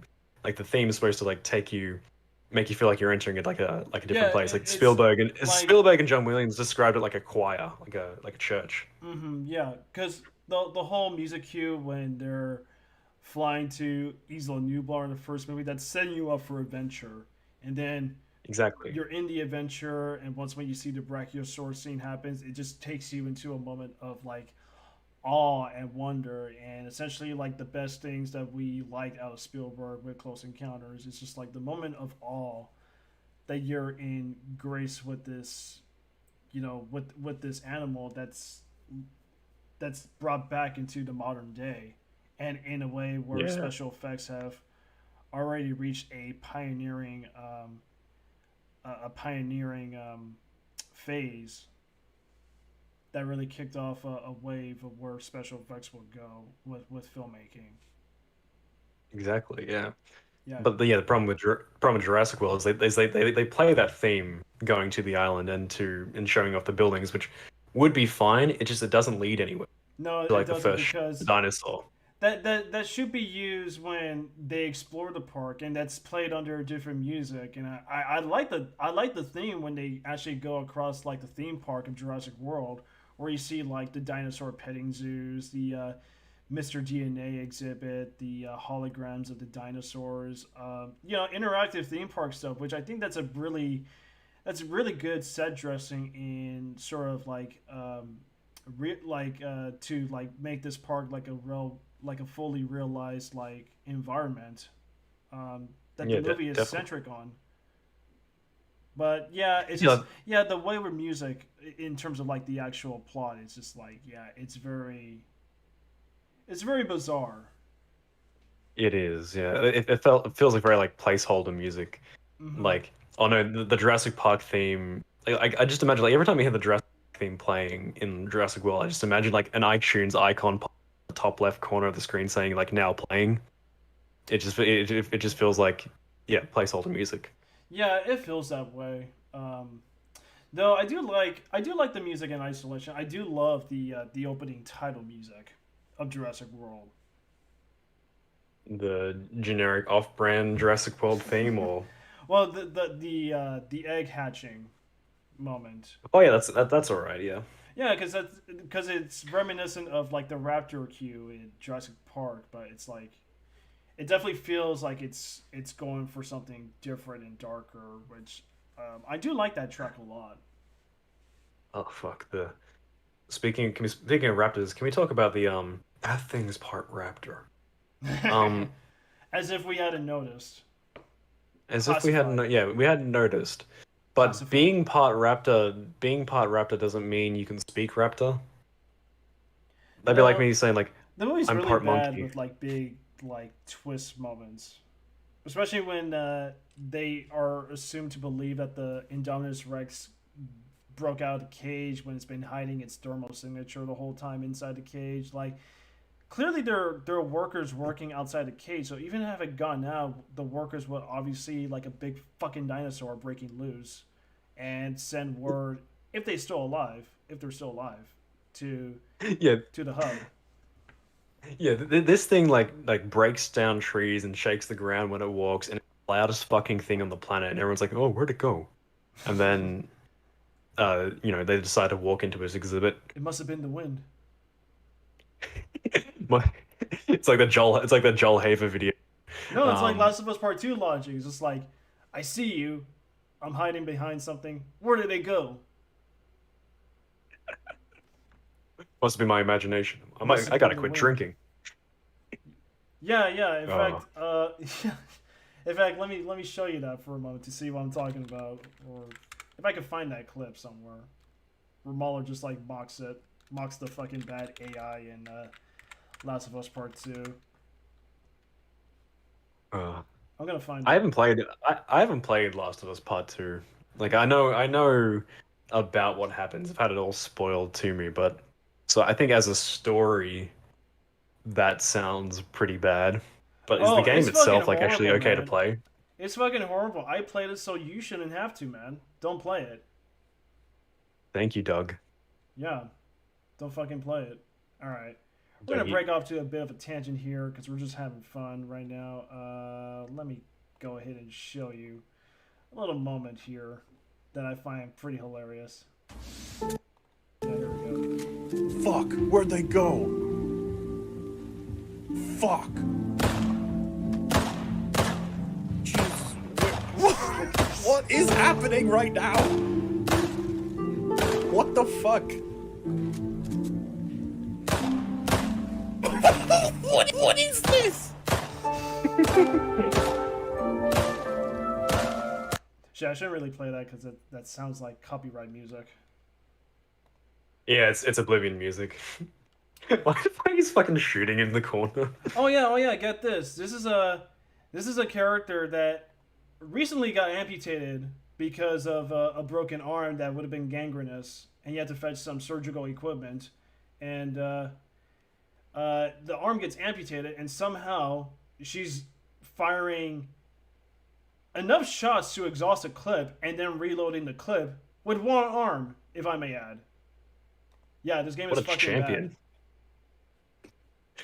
No, the Naughty Dog AI is always like I noticed that when I was playing the Last of Us and even Uncharted to a certain extent. But Yeah, the AI do you know what is would very be mediocre across both games. I think the AI here is a lot worse because they try to add some emotional depth in terms of the thematic of the second game, but it just doesn't work because there are mm, okay. Like the big issue is that they're trying to make the AI very emotionally sympathetic because you're killing their friends when in fact that they're fucking killing you, so the game's not giving you any choice but to fucking fight back. exactly? Sounds like So, an odd setup. well, not only at odds, it's just it's so broken with the gameplay design. Like it's Well, fucking what do you call it? Um, there's a term here, ludonarrative dissonance. ah, yeah, that's what it is. Yeah, like at least with like the Uncharted game, the bad AI was like okay, you can excuse it because it's balls to the wall action. Yeah. But when you're trying to make when you're trying to make a stealth game, or like when you're trying to make a game where you're sneaking around like Last of Us, it's kind of important that you get that right. Mm-hmm. Yeah, and the whole concern is just making the game realistic, and the second game is very at odds with the realism in terms of just again thematic clashing with gameplay mechanics. I never really thought of it that way. Speaking of games, have you played any of the Jurassic Park related gaming content? I played some of the arcade games when they were around. Like there was a Lost World and Jurassic Park 3 arcade shooter, and I had fun with those games. I never played like the original Jurassic Park arcade run, but I've seen Oliver Harper do like a little. He was able to like find like a console port of the game, um, and he. A console port? Well, I'm not sure where he Okay. got it, but it's the arcade game that he was able to get access to of Jurassic Park, where it's just like it's a nonstop like uh, car It's a rail chase shooter? shooter where you're mostly just avoiding a T Rex. Yeah, I've seen the second one, which I think it became the template for all the other arcade games. Because I played like the in the like time zones around the country, and that's just sort of like that's very Avatar. It's very like futuristic. All the dinosaurs like neon. All the dinosaurs look like they came out of like seedy gay nightclub, and it's because they're all just like they're all fluoro pink, and they're all like heavily. It looks like early gay nightclub. I like That's a I like a copy that's of how I can compare it. I like a copy of the Jurassic World Evolution game if I could get it like my hands on it on a bargain. I've got it. Um, How is it? well, in order to understand it, we have to go back to 2002 when Jurassic Park Operation Genesis got out, which is a game I played. I remember Operation Genesis. Yeah, I watched that off YouTube back in its infancy. I had it on PS2, so it was a bit limited because you couldn't unlock everything. Like if you had it on PC, you could unlock every dig site, and unlock every dinosaur. But if you have it on Xbox or on PS2, for some reason, it only lets you unlock 3 or 5. So you can only have a limited number of dinosaurs in your park. But yeah, the game was almost every Jurassic Park fan has at least played Operation Genesis, knows of it because like it's probably the best park simulator uh, um, Jurassic Park game out there. Yeah, and I think that's a cool idea for Jurassic Park games. It's like making your roller coaster tycoon theme park simulator of what Jurassic Park was designed from inception.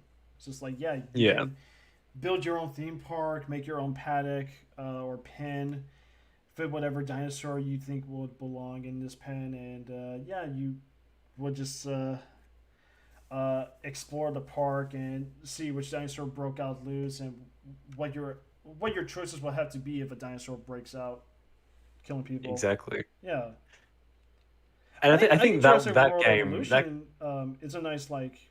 I mean, I haven't played it myself, but I think it's a nice little like successor to Genesis. I think so too. But like yeah, the problem with Operation Genesis is that yeah, it's a bit outdated now. It's a game from Oh, 2003 or obviously, whatever. yeah. So there's not much customization. The games can be very blocky. Um, but one thing that I like about Genesis, there's a few things I like about Genesis more than Evolution. Like Evolution has some Evolution. It's yeah, well for one, it's updated. The graphics are better, and some of the animation is much better. The some of the AI I is a think AI is a little the better. animation's on par with the Jurassic World movies, except it's a video game, so I could buy that the dinosaurs will look like video game NPCs. Yep. Except that's a bad thing for the movies when the dinosaurs look like video game characters, but a good thing for the video game when dinosaurs look like movie characters. Um, uh, Evolution has some good DLC. Like there's a Return to Jurassic Park DLC, so there's a lot of good customize. You can customize your dinosaurs more, and customize your park a little bit more. So that's the one good thing about, well, a few of the good things about Evolution. But that being said, one of the things I think was missing or was better about the Operation Genesis is that Operation Genesis didn't exactly didn't give you like movie accurate things. Like it was still in the theme of like the first Jurassic Park with the Flintstones font and the Safari Lodge look of the game, but the dinosaurs had their own unique designs. Whereas in Evolution, you can like there's so many designs, but like it's like okay, these are accurate to each movie.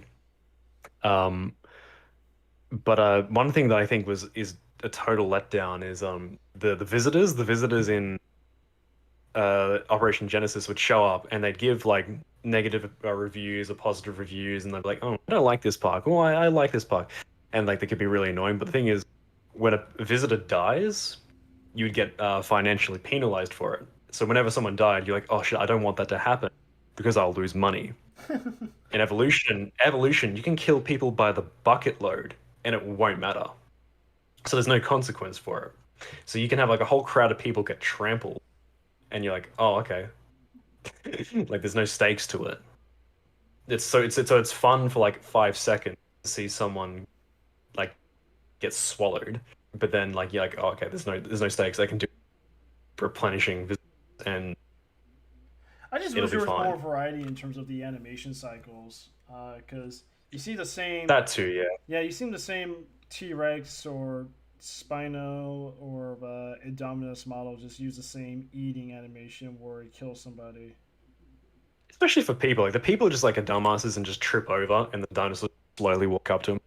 Yeah, yeah. There's more variety in even in Operation Genesis. Sometimes the stands, but one thing I also was also better about Operation Genesis is that dinosaurs had the potential not only to destroy certain buildings, but they could destroy the vehicles. In Evolution, that's a DLC. It's not part of the main game. So the part of the main game, like the cars will be unaffected. So you have to download, I think, Return to Jurassic Park, which is probably the best thing about the game is the DLC Return to Jurassic Park, which brings back Laura Dern and Samuel and Jeff Goldblum as voice actors for the role. And it also adds movie accurate dinosaurs and also like, the ability for the dinosaurs to destroy the cars. Because now there's also more stakes now because the cars can get damaged. Nice. Thank God. Yeah. What about the But yeah, no, what about the Telltale game? I've watched an entire playthrough of it. I mean, yeah, you can't really play. All you gotta do is just watch. Even then, when you're just watching the game, it's not totally interesting. Which is a shame. I mean, The most the death consequences if you fuck up are pretty interesting. they're bloodless, but they're kind of interesting.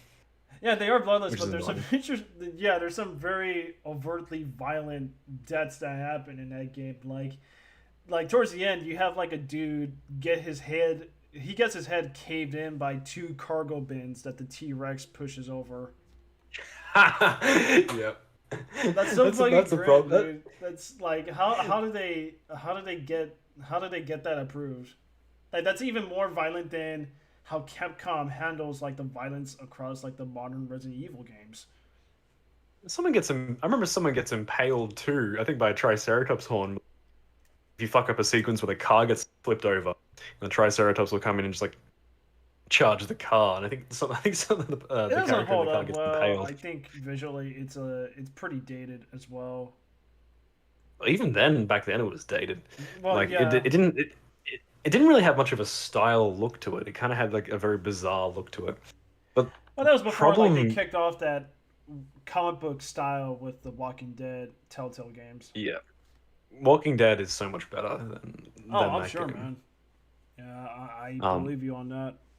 I still to this day cry like a little bitch at the end of the Walking Dead game. Such a good game. It's like an interactive movie, but if it's a good movie, I don't care. There's nothing wrong Um, with crying about emotional moments in games. I cry about some scenes in games. I like the Did you ending cry when to Joel died? I like the ending to MGS4. I cried about that. lately when I watched it off YouTube. I like the ending of Halo 4, Halo 3, and even moments in the first Last of Us game. I get pretty emotional. I cry when I get blue shelled near the finish line in Mario Kart. Yeah, dude, that hard-earned victory, man, just robbed from you. Have you seen that video? It's on YouTube. In first place, he's in the lead. He gets blue shelled. Then he gets red shelled. He's like a couple meters from the finish line. Blue shelled, red shelled, and then the bullet comes past, knocks him off the bridge. He falls off. He gets back on, and someone puts a banana in Yeah, front of don't him. you hate that when you play Mario Kart? It's just like you have like a good, you have like a good advantage out of everybody, and then suddenly like people just have like a fucking shell boner to like target you constantly. All the time, yeah. Yeah, I I, remember lo- that I, with lo- I Mario love being 64.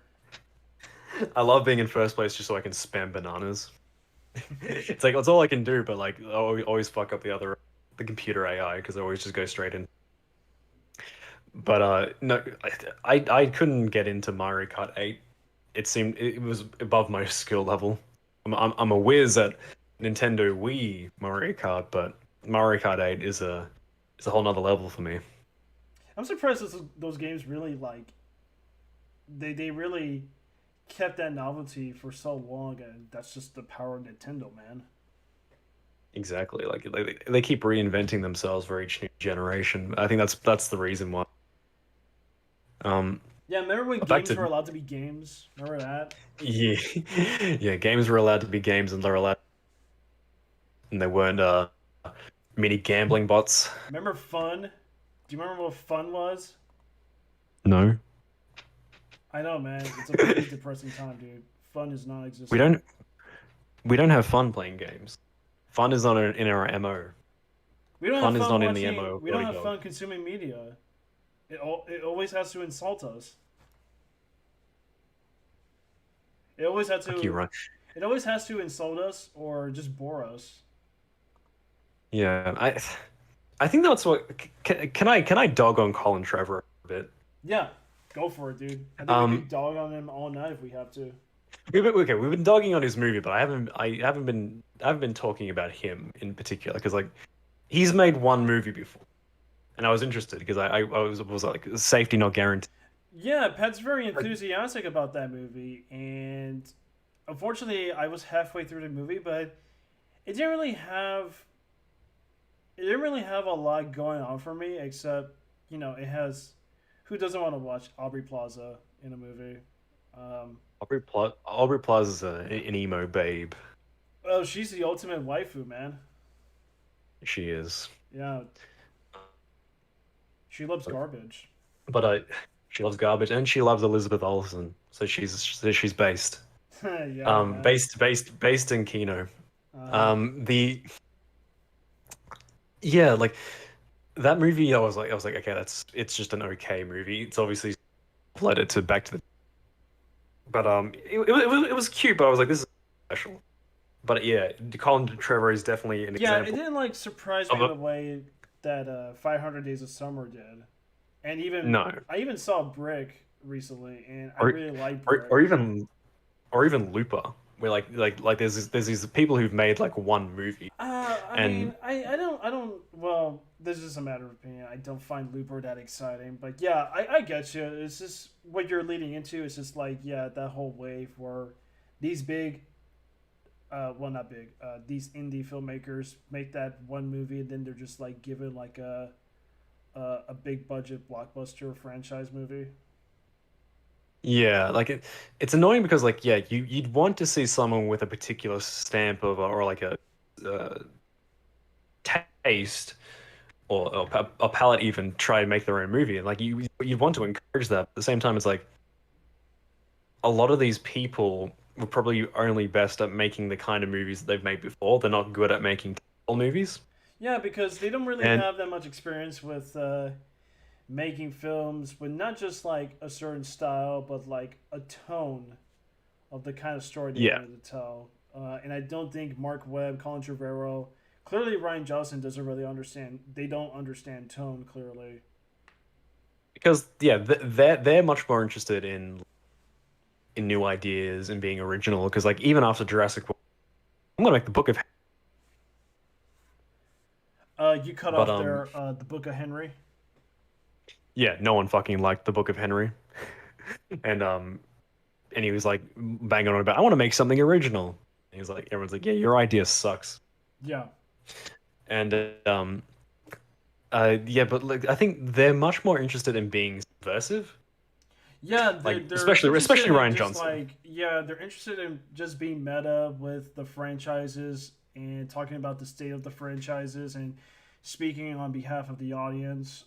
Where they forget how to tell a story, and unfortunately, they just haven't worked in a lot of films that exercise in certain genres for them to be given like a big budget blockbuster that suits a specific tone that they're trying to engage with. Because when you look at Sam Raimi and Peter Jackson had a lesser filmography than Sam Raimi, but they clearly understand their they clearly had a style to their movies and they had a specific tone.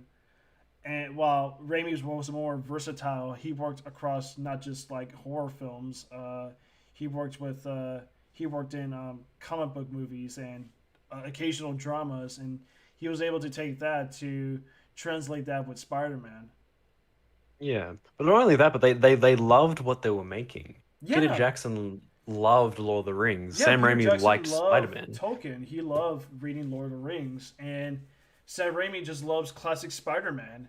And these people, you can argue Mark Webb does like Spider-Man, but you know, like a lot of them, they're pretty much just hired to be lapdogs for the studio, or they're just hired to provide like a very nasty commentary on the franchise, as if like they hate the Yeah, franchise.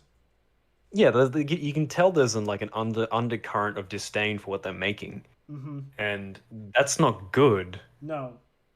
It's not. It's like imagine hiring. All right, we need someone with a unique voice and a unique talent to make our next movie. You'd want that person to save that movie, or like you want their style to save that movie. You wouldn't want someone to come in and see everything about this is garbage, or everything that about this is about is outdated, or everything about this is silly. You wouldn't want someone who's totally cynical about what they're doing. You want someone to reinvent it. You'd want someone to actually care about what they're doing. And Ryan Johnson didn't care. Doesn't It seems like I don't know if he cares about Star Wars, but No, like he clearly doesn't care. he And didn't. judging by his tweets, which recently he disagreed about the idea that it was Anakin Skywalker that should visit Luke as a Force ghost instead of Yoda.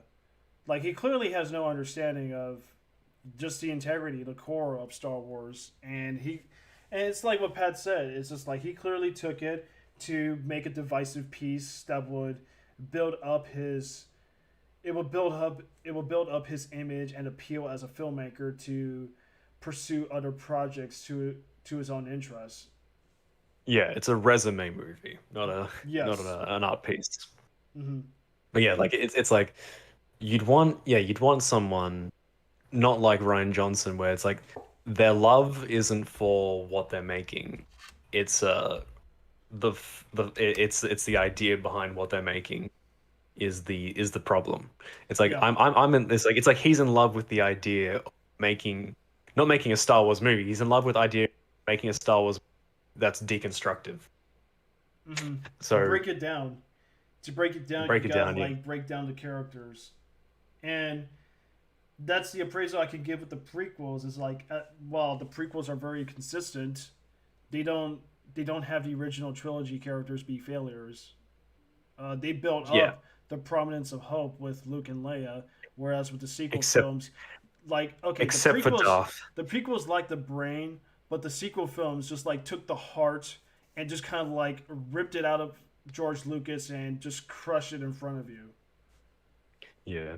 The only original trilogy character I think that was kind of was Darth Vader himself, because Anakin himself was a dumbass whiny bitch in those prequel movies. But like, yeah, I totally And there's understand a the possibility to make sequels. Darth Vader cool again. Look at the fucking ending to Rogue One. Like people still fucking Yeah, hate Darth Vader. Yeah, well, yeah, people still dig Darth Vader, but I don't think anybody digs Anakin Skywalker. No, because they Um, like Darth Vader, not Anakin Skywalker, and there's a clear difference. definitely. But I feel like Trevor was one of those people because I guess when he rewrote the script, he and that other guy, Derek Colin, Conman, yeah, rewrote the script. There was like an undercurrent, like the whole there's a running like joke, air quotes, in the beginning of the movie where it's like nobody's impressed by a dinosaur anymore, which is sort of like a meta commentary on, I guess, people's opinion on the franchise. It's like they want something bigger, louder, and with more teeth. And he's talking about the audience. yeah. He's Well, making that's one of the ideas that would have made Jurassic World pretty interesting. Is just like you're using Jurassic Park to make this a template, and I do see that carrying from Jurassic Park because it does provide like very nuanced commentary about dinosaurs as like special effects and where people are going to go with special effects in the Hollywood industry. And yeah John Hammond is an insert figure for Spielberg. He's playing, and Pat put this he put this pretty simply and just plain. John Hammond is playing God with his toys.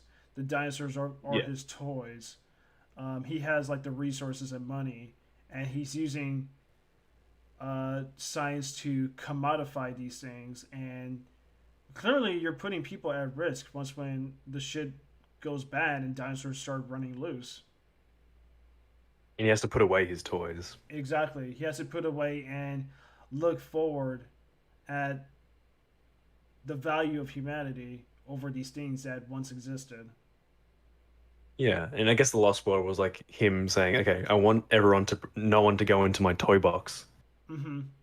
Um, yeah, that's yeah. Like, if I remember, there was part of that conversation was about wasn't Pat trying to connect the Twilight movie Yes. incident Yeah. with Jurassic Park? Yeah. John What a Hammond is terrifying. Spielberg making the mistakes he made in the Twilight Zone shooting with the death of Vic Morrow and the two Vietnamese kid actors. That's harrowing footage. That is it is. It's fucking terrifying. I was so Yeah, imagine. shocked when I saw that, man. I didn't think it would be on YouTube, but like the fact that it happened so quickly, I was like, oh man. So what happened to the helicopter? Did the helicopter did it malfunction or did it get caught on something? Um, Because like helicopter I crashed. don't remember the whole story, but I think the helicopter missed its timing, or it missed. Well, I wouldn't say missed its timing, but it jumped the timing too soon, which is how it just fell on top of those three people. And clearly, like they were working after hours, which is against like child actor labor laws. Oh, the kids were paid for under the table. Like they weren't like hired through a proper process. The kids were apparently they were like, hey, random parents, we're gonna give you money under the table, so film whenever you want with these kids. Like, yeah, it was very shady. Yeah, I mean, what Hollywood studio process isn't? I mean, yeah, you're absolutely right. But yeah, like Colin Trevorrow, at least he doesn't have the death of two Vietnamese kids under his belt, unless he went to Nam. Well, they didn't. But Well, they had helicopters, but nobody got hurt. And he has the death of Simon Masrani on his belt. oh yeah, that's right. Oh yeah, well there was a helicopter crash. So I guess that's saying something. Yeah, and the reactor died shortly after in real life. So who knows? Oh yeah. Oh man. Ifront Khan, man. If it's all connected, it's all coming together.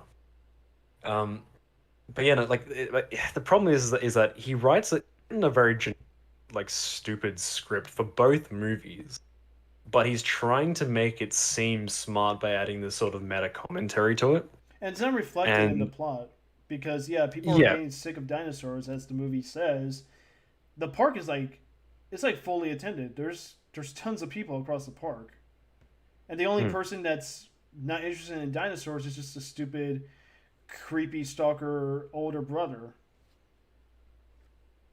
Yeah. I don't know what. Like, I get the idea that he's play up on his girlfriend, but uh, and like be kind of a Yeah, douchebag, that but was at the end, like bizarre. redeem, Like he has a redeem girlfriend himself. and he's already like he's already gonna settle for anybody. Yeah, but the thing is like if have him actually attempt to talk to girls Yeah, don't just because fucking he seems stare at like them, you fucking creep. I don't care if you're gay or yeah. not. You're still a fucking creep. There's a difference between checking someone out and then staring with mouth open at some chick at like at a ride somewhere. Yeah. That be subtle about it, my dude. Fucking he's a yeah. I don't get it. It was a bad performance I to be hated those honest, characters. and a bad character as well. Yeah, I hated those But kids. They're definitely not Ty licensed Simpkins him. Ty Simpkins was at least Yeah, I like trying. Ty Sickens a bit. Mm. I got told by a cousin of mine that I when I was younger I looked like Ty Simpkins. I think I do because it may be different color hair. But so I kind of saw myself in that character a little. This kid looks exactly like me when I was young, but not Because you love same dinosaurs, so personality does wise. he. Yeah, except I maybe wasn't as borderline autistic. Like, oh, actually, I was probably worse. But like, yeah, I wouldn't walk up to people and be like, "Teeth, I need more teeth. Did you know that dinosaurs shit is called corporalite?" Like, he's definitely How big is the island? generic kid nerd character. How many pounds is away? 3 pounds is away. What a That's the bizarre very question. funniest part of that movie. Asking how much But yeah, a like fucking island weighs. it's connected to the Earth, my dude. It's part of the Earth. It's Oh, just the someone. stupidity of that question. It just like it makes me laugh. Why would you ask your older brother that too? Your older brother is too busy like uh doing some creepy stalker shit. Yeah. He's doing he's doing some Ted Bundy shit over here. Um, The yeah, but like, commentary. what's his name? uh, Colin Trevorrow. Yeah. Yeah, like is attempting to make his script not look dumb by adding this meta commentary, and that's why I think like the writing in these recent ones is so annoying and kind of insulting because it's not like he's fun with it. He just made like a generic, but like the fact that you can tell that he is attempting to sort of like go. It's like what they're doing with what they would do in Marvel movies when like they'd have a character like do like a sort of meta joke, be like, "Oh yeah, we're on a floating city that's about to crash into the earth. And none of this makes sense." Wink, wink, Well, audience. that was like It's like he's trying to. with It's like he's trying to do Marvel. that. They're just calling out the situation. They're not like shitting on a franchise. Yeah. So in many ways, what Colin Trevorrow was doing is worse. It's like contempt for what he's doing. Yeah, And same I'd with Falling. argue Jurassic World is like it's the prototype to Last Jedi. It is. It's a I, movie with that's talking about the franchise with a meta commentary to it, but it's not coming from a place of cleverness, or it's not subverting expectations in a way where it, you're subverting character archetypes that were established in the first Jurassic Park movie. It's actually it's actually really dumb, and it's not doing anything with these characters. In fact, you're sitting through both movies with these unlikable characters, and at the same time, it's providing in this illusion of complexity that it just makes you it kind of it's rather insulting. yeah, that's that. You hit the nail on the head. Illusion of complexity. Because actually, like speaking of the Last Jedi, uh, Fallen Kingdom, there's a lot of like thematic comparisons, like the blowing up of Isla New with also like the Brachiosaur death scene and like the talk. There's often like talks about like letting go of the past and moving on, and Yeah, which and I feels always picture very about Last like Jedi. yeah, I always just picture about like blending the two images of Luke Skywalker looking out into twin suns before he dies with like the image of the Brachiosaur, because aesthetically they look the fucking same. It's scary. Oh, absolutely. Yeah. Um, the amount of people who were like, oh, like who were very upset during Kiss because someone somewhere said apparently that was supposed to be the original Bracky. Ugh, I don't buy it. no, That I don't thing's buy probably it at all. fucking Because dead, there were long multiple long ones. dead at this point. Because there was a herd of them in the first Jurassic Park movie. Yeah, So there was no I question like. like which was the original one. I'm just like the fact that you're saying that it's the original one. That's like that's like a big fuck you uh, to to that moment in Jurassic Park. Yeah, it is. But like the fact that it also goes up on its hind legs, just for no other reason other than I remember that shot from the first movie when it tries Oh to get well, up higher in the trees. Jurassic World Fallen Kingdom. There's like a lot of like, remember this from Jurassic Park? Remember this from Lost World? There's a lot of that Hmm. shit, dude. I was surprised at how similar it was to the Lost World. In like, in fact, it's I much know, worse than like I guess we should just move on to Fallen Kingdom. It's just like, yeah, I know. It's just like absolutely. you're rebooting this series of movies that were clearly criticized for the sequels, and then you're just like repeating mistakes of those sequels. In fact, you're making worse mistakes. Yeah. No, you're making all new ones. Exactly. Wonderful. Yeah, it's the Malcolm commentary. Uh, It's coming true. You're reliving Malcolm's dream, his worst nightmare. yeah. That's the secret. That's the secret brilliance of the second movie. I will say is that there's a few lines that are kind of meta that it can kind of encapsulate the whole series, and that is the no, you're making all new ones line and the oh Well, that's how Malcolm it is always still like the starts. critic. He's like the edgy critic of Exactly. that whole group in the But first later movie. there's running and screaming, like yeah, like those two lines from the second they sum up the Jurassic Park series so perfectly to its own detriment, Hmm. which is unfortunate. But like, yeah, like Fallen Kingdom, it's almost like a Jurassic Park 3 problem because what I noticed when I was one of the criticisms I had about Jurassic Park 3 before these movies came out was that it borrowed just heaps of imagery from the first movie and borrowed heaps of ideas from the second movie as well. Like the second movie, like they go to an they need to rescue someone and they get trapped there, but there's also like a lucky backpack like the motif that's Yeah, in the second yeah, movie that's also yeah, in yeah. the The third lucky movie. pack device. Yeah, and there's a kid, there's like this resourceful kid who like fights off dinosaurs or something like that. Bickering couple. It's very bizarre like how much Jurassic Park 3 was like borrowing imagery from the first one Uh huh. for nostalgia bait and just like plot points in general. Um, Well, remember they didn't have a but like script. no, they did have a script. They just fucking chucked it out before um like a few weeks into filming. So they were making up on the spot. Yeah. Uh, but Fallen Kingdom is the exact same problem. It's well, it's not taking ideas from what. Oh yeah, it is taking ideas. It's taking ideas from all the four movies that came before it, and not in a good way. It's like, hey, remember the Indominus from the first film? Here's an Here it is again. Indoraptor. Here's a raptor version Here's of an it. in. It's not Hey, Pop remember the Raptor. It's Lost? full Raptor. Remember the Lost World scene where like the dinosaurs? Well, here it is here. Um, hey, do you want to see dinosaurs in the mainland at the end of Lost? Here it is here. It's like I think the Lost World is so much better, Yeah. and that's Oh, apparently, yeah. I mean, there's no debate. It's by default the better movie.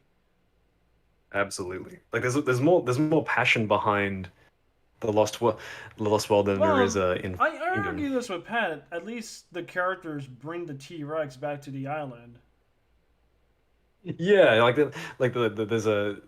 there's a consensus that yeah it doesn't belong here. They're not going to be like, all right, I guess we should I had accept to this as put the new this normal. pretty simply because people really buy into the bullshit that a clone little girl is willing to let loose rogue dinosaurs over a false equivalency. I'm a clone too. Like me. It's like me. They should have had Dolly the sheep come in and push them. Mm. You know who Dolly the sheep is? No, It was no, the I first. don't. That was the first ever successful clone back in the early '90s. It was partly what they cloned a sheep, a sheep named Dolly. It's the first ever. She should be the villain of the franchise. That should be the surprise villain, Yeah, I like a think. child, like being like the evil one. Name her Dolly after the sheep. Mm-hmm. What else? Oh yeah, you remember how the movie opens up with exposition that every dinosaur in the park is supposedly dead, but turns out they're not. I thought we were just talking about the Mosasaurus. But like, but the fucking newscast shows dinosaurs fleeing from a volcano. Exactly. And why? Well, What reason is there to believe that they'd be dead? Like they got and how carnivores and herbivores living together, so of course they're gonna eat each other. and how do they miss a gigantic like whale-sized animal? I don't Like know. It's the power of bad writing, man. Oh yeah, and not only that, but That was weird about the inconsistency of the whole island. It's just like in the first Jurassic World, clearly the Mosasaurus was in a pen, not connected to, not connected to the ocean in any way. And then the second movie just kind of retcons that to show that the Mosasaur pen is actually connected to the ocean. yeah, there's this big door that's a big sliding door that's wasn't there before. Hmm. Like supposedly like there was an excuse, right? Actually, it leads to a river. Even if you watch the movie, it doesn't lead. There's no river that leads to an ocean. No, It's just it's a huge retcon. it was a man-made it was a That's like man-made worse. lake. That's just as worse as like The Last of Us Part Two, where they retcon the doctor's skin color from the first Last of Us to Part Two to fit the narrative that it's Abby's dad. That's just as Right. bad. That's bizarre. Yeah, I didn't know I that know, they right? I didn't know that. They I took didn't know away that a retcon the color skin man's color. job to a white white recontextualization of a doctor. Oh, Neil, that's embarrassing. Oh. What does Anita have to say? Anita Sarkeesian. She's gonna. No, wait, she doesn't play video games. She doesn't play video games. She doesn't know what she's talking. Oh Um, no, because clearly she criticized the first game to be violent towards women, and here with the fucking influence that Neil Cuckman got from Anita, you overtly just made a game that's even more sadistic to women and to these minorities that you're representing. except it's just women fucking each other up in a much more brutal fashion. Yeah. It's like it's like mud wrestling. Ugh. But yeah, the Fallen Kingdom, the retconning and just the absolute like the brainlessness of the script and Yeah. the attempts to justify the animal weapon system, Yeah, like we suddenly used there's it a in World War volcano. Two, and we've There's a got to volcano let the suddenly. part. Well, that was already pre-established. Like it's in the book. Well, if it's in the book, it's never established in the movies. That's a big problem. Well, yeah, that no, I mean, like they mention it also But even if there's second movie. if there's a volcanic landscape that's going to be active in a couple years or a couple decades, why would you build an island on the fucking? Why would you build? Sorry, why would you build a park on the fucking island? Well, it's not that problem. It's like they talked about it like not only in the book but also they mentioned it geothermal power. It's like it's a throwaway line during the middle of the movie. But the thing is that the problem isn't that they built the thing on the islands. The problem is just that the volcano just suddenly becomes active overnight. It's like it's a dead volcano. And Yeah, then just like in the span of a year, it's like, oh, this thing is going. Not only is this thing going to go destroy everything. It's like, yeah, they know that this is their Armageddon to get rid of the original island. This is their last Jedi. Fuck this island. yeah, most definitely the Um, Last Jedi.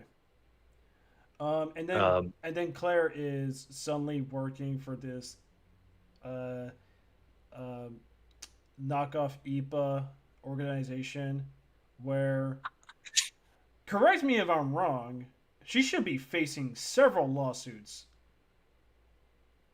oh man, I wouldn't be surprised if she did, but I think they would have sacked the company and like lawsuit the like she would have just lost her job. That's probably why she's working for an No, evil. she should be in jail for all she's worth because several people died. Several people got hurt. Several people died. She had the opportunity to kill the fucking Indominus Rex in the first place, just to kill it off.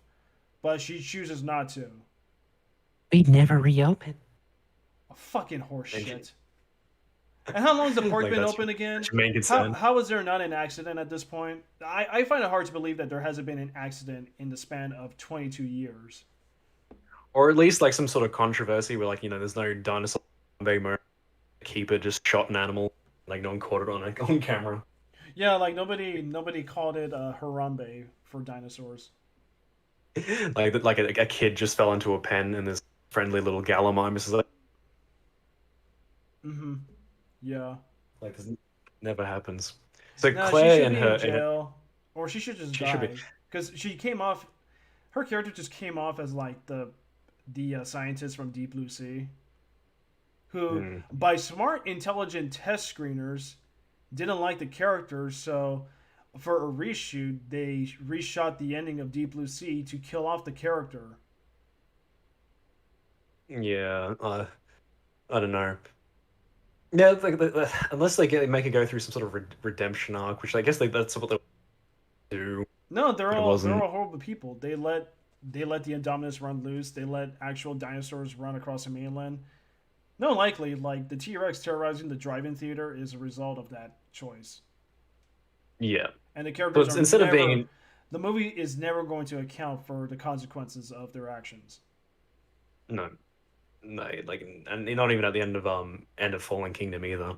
So instead of being in jail, she's running around in tight brown pants, and and running around with these two also hippy dippy Epo Yeah, the who two diversity hires.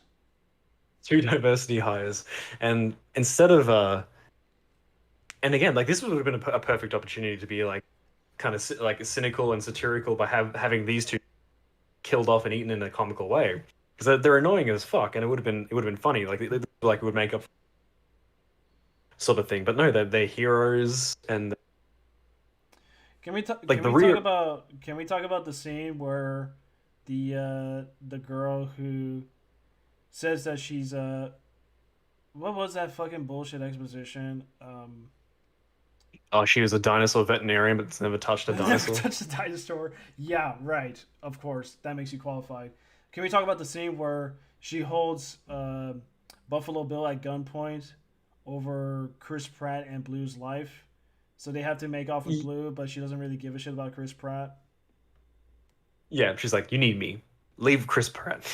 Yeah, leave him to die. We can, but I That's a just villainous need to. call. Like if she was set up as a villain, that would be interesting. But they don't. Yeah, we can Weird talk more morals, about it. man. Do people not forget about morals? How to establish morals with characters? Well, she's just a shitty character. They're Like all she's shitty a shitty characters, person man. too. Yeah, She's she's like horrible. I'm capable. I'm capable, independent. You don't need to talk to me like I'm a little girl. It's like you're on an island full of dinosaurs and you're armed with a little pea shooter. It's like yeah, he was just Buffalo Bill is just looking after you, like considering your safety. Mm-hmm. Like And she's whatever. lucky that she wasn't Uh, shot by him.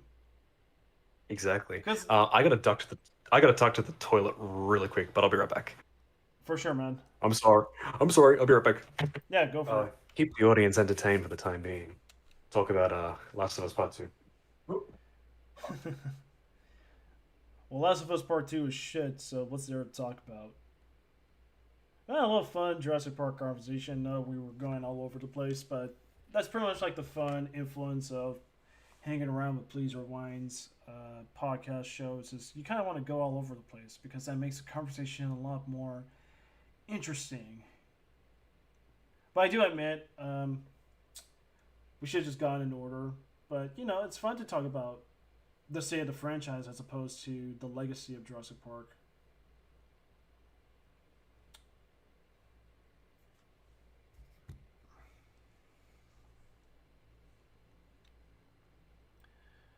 Uh, okay, Discord conversation on the server is talking about Chris Stuckman. Why shouldn't I be surprised?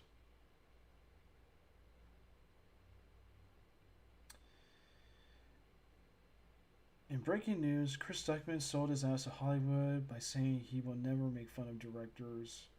Of course, he would never. Okay, I'm back. Hey, I was just reading I was just reading some comments off Pat's Discord server. It's Oh yeah. by a user who I'm kind of fond of, man. Gay MGTOW 89. In breaking news, Game Beach.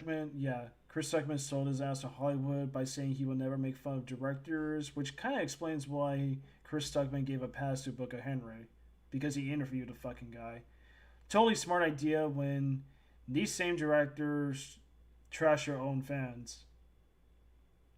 And Oh that was yeah. the ending sentence from that. Like yeah, I've been trashing Colin. We've been trashing Colin Trevor. The And yeah, okay. part. Pad responds, now we can trash Stuckman's movies. Of course we can. Yeah, Like of course. people have been trashing Stuckman's scripts. Like, do you remember the whole Teletazard snapped neck Um, fiasco? that was weird. I watched that rewrite he proposed. I don't remember where it sits until it was brought up on EFAB when they were covering the DCU movies. I'm like, he actually fucking wrote that between Yeah, Superman and Batman in a conversation.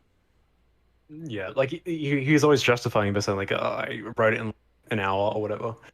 But yeah, like it's still funny, and but supposedly people were sending his family death threats for it. Like I don't know. Like I think like yeah, anything he makes is like if he makes look good on him if he makes a good movie. I hope he does. But if he makes a terrible movie, I'm not gonna lie and be like, oh, it's all right. Like I'll just say it's a terrible movie. Yeah, yeah.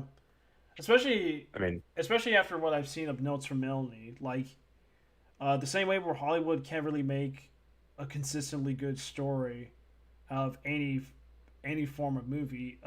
Chris Dummett can't even make two people consistent in the same room. poor Chris.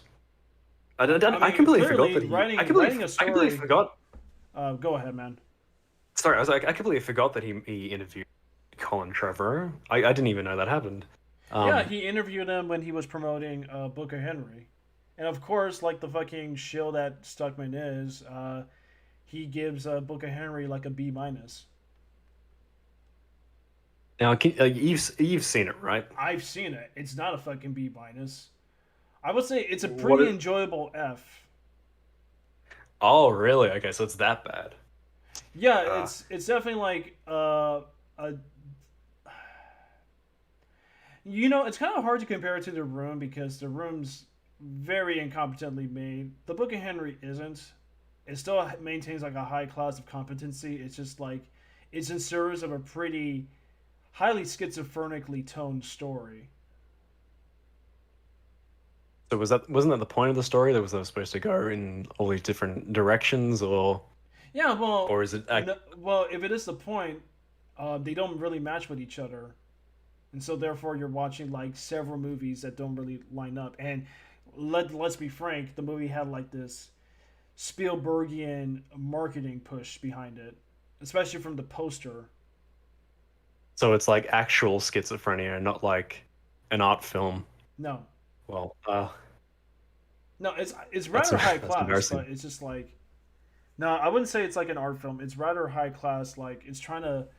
It's definitely like a script that they plugged from the '90s, and they try to put some commercial appeal to it and how it's like marketed and produced, but it's rather horrible.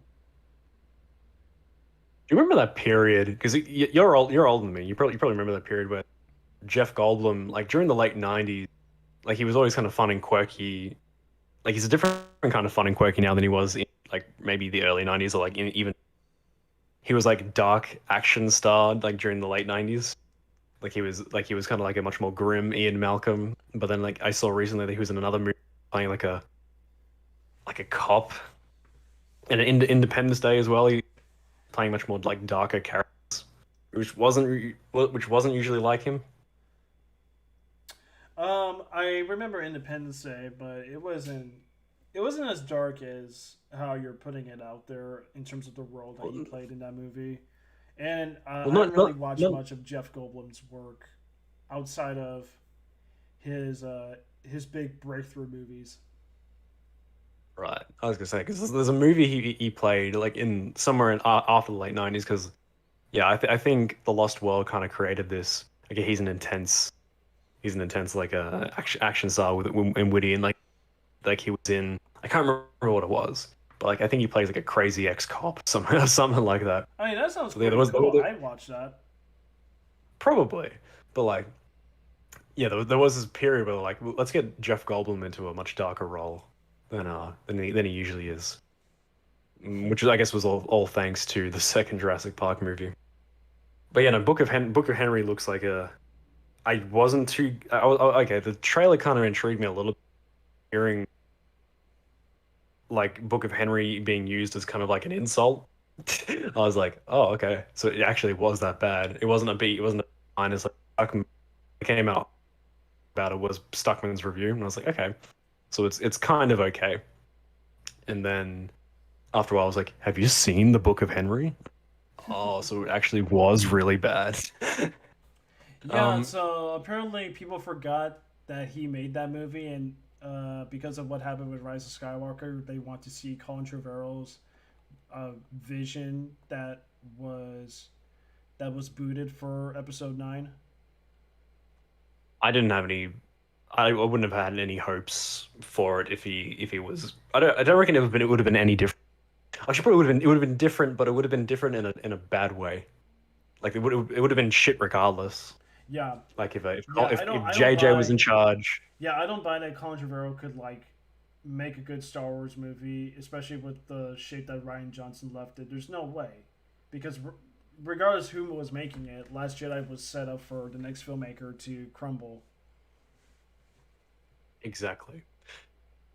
So But Fallen even then, Kingdom. like he yeah, oh yeah, no, especially in Fallen Kingdom, like the breadcrumbs from that movie, like at least he got like a very competent like cinematographer and director, like but like again, the problem is he was still writing it. Yeah, he was yeah, he that was was still weird like because he got like a Guillermo Toro like knockoff type, J. Bayona, who's a rather promising filmmaker. He hasn't really made anything. I don't think he's made anything since Fallen Kingdom. And he does I have the don't chops to make good movies, except, yeah, Colin Trevorrow wrote the script. yeah, like even J.A. Bayona's like masterful work with the camera sometimes just wasn't saving it. Hmm. A lot of movies like you're like, oh, okay, this bad. It's like some of the latest. Okay, this looks good, but like this you can kind of forgive. This looks good and it's acted good, but you can kind of forgive maybe some of the faults in the story. Not so much season 8, but not in the case of Fallen Kingdom. It's like this looks masterful, but like the script is so dumb. I thought the It's like first movie looked nothing better. saving this. I thought the Sorry, was first that? movie looked a lot better than the second movie because the second movie just kind of made it feel a bit small, and it was a weird looking movie too. I always got the feeling like Um, Fallen Kingdom looked a bit weird. Fallen Kingdom like was shot fine. I mean like that in terms of actually like of like camera position and the way, whereas the first movie was kind of flat in comparison. But like the actual like aesthetic of the first movie is probably a little better than Yeah, the Fallen production Kingdom. design is a lot better in the first Jurassic World, but with Fallen Kingdom, it made it feel a bit small. Yeah, It's a lot more intimate. It's a lot more enclosed, especially since uh, especially the second half. yeah, the second half takes place in a mansion, which Resident Evil with dinosaurs. I could see that as an R-rated movie. I would like that. Why wasn't it Resident Evil with dinosaurs? Well, there is a Resident Evil with dinosaurs. It's called Dino Crisis. Oh yes, when's the Dino Crisis movie coming out? When's the Dino Never. Crisis remake game coming out? I would like that. There needs to be like a good like dinosaur relate. Like people play Ark, but like a lot of the Jurassic Park games that are coming out now are like all simulators, which is fine. But Yeah, there's I no know. like I know like the art games survival are. horror games. Hmm. Yeah, I know the art games are like another piece of dinosaur media, especially with games where that's kind of getting some. It's kind of getting some buzz out of them. Mm.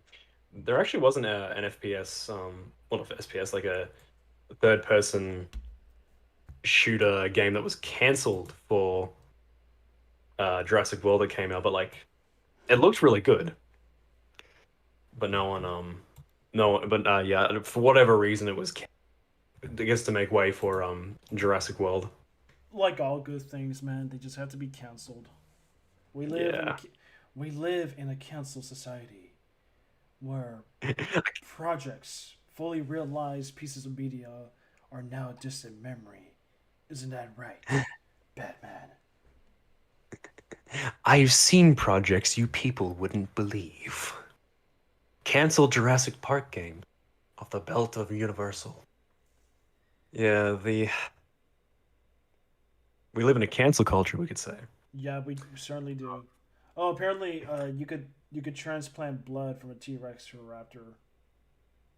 That's what I mean about it being like a drop dead stupid It's so script. It's like, stupid. Yeah, I know, right? It's just like it's so brain dead that oh my god, like this is definitely for the flat earthers.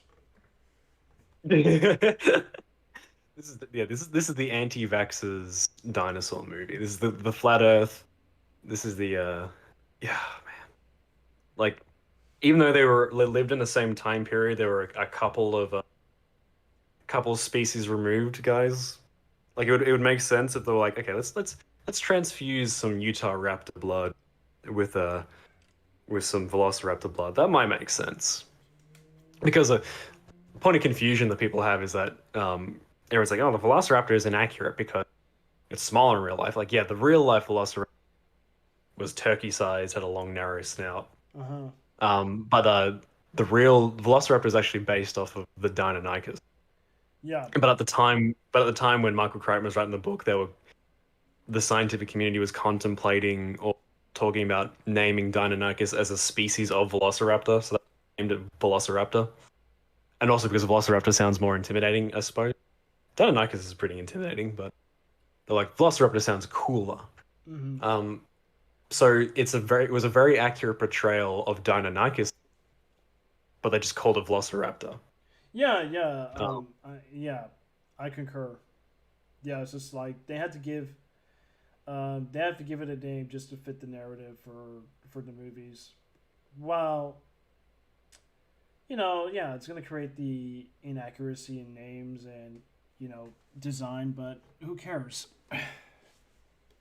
yeah, that's what I was talking about. Like when we, yeah, the dinosaurs have to feel real. They don't have to necessarily be accurate. Exactly. They don't, yeah, they have to feel like real animals. They have to kind of look real and feel genuine. And They have to pretend that they're dead and look at the camera to fool a exactly. cartoon villain. That's so realistic, man. So realistic.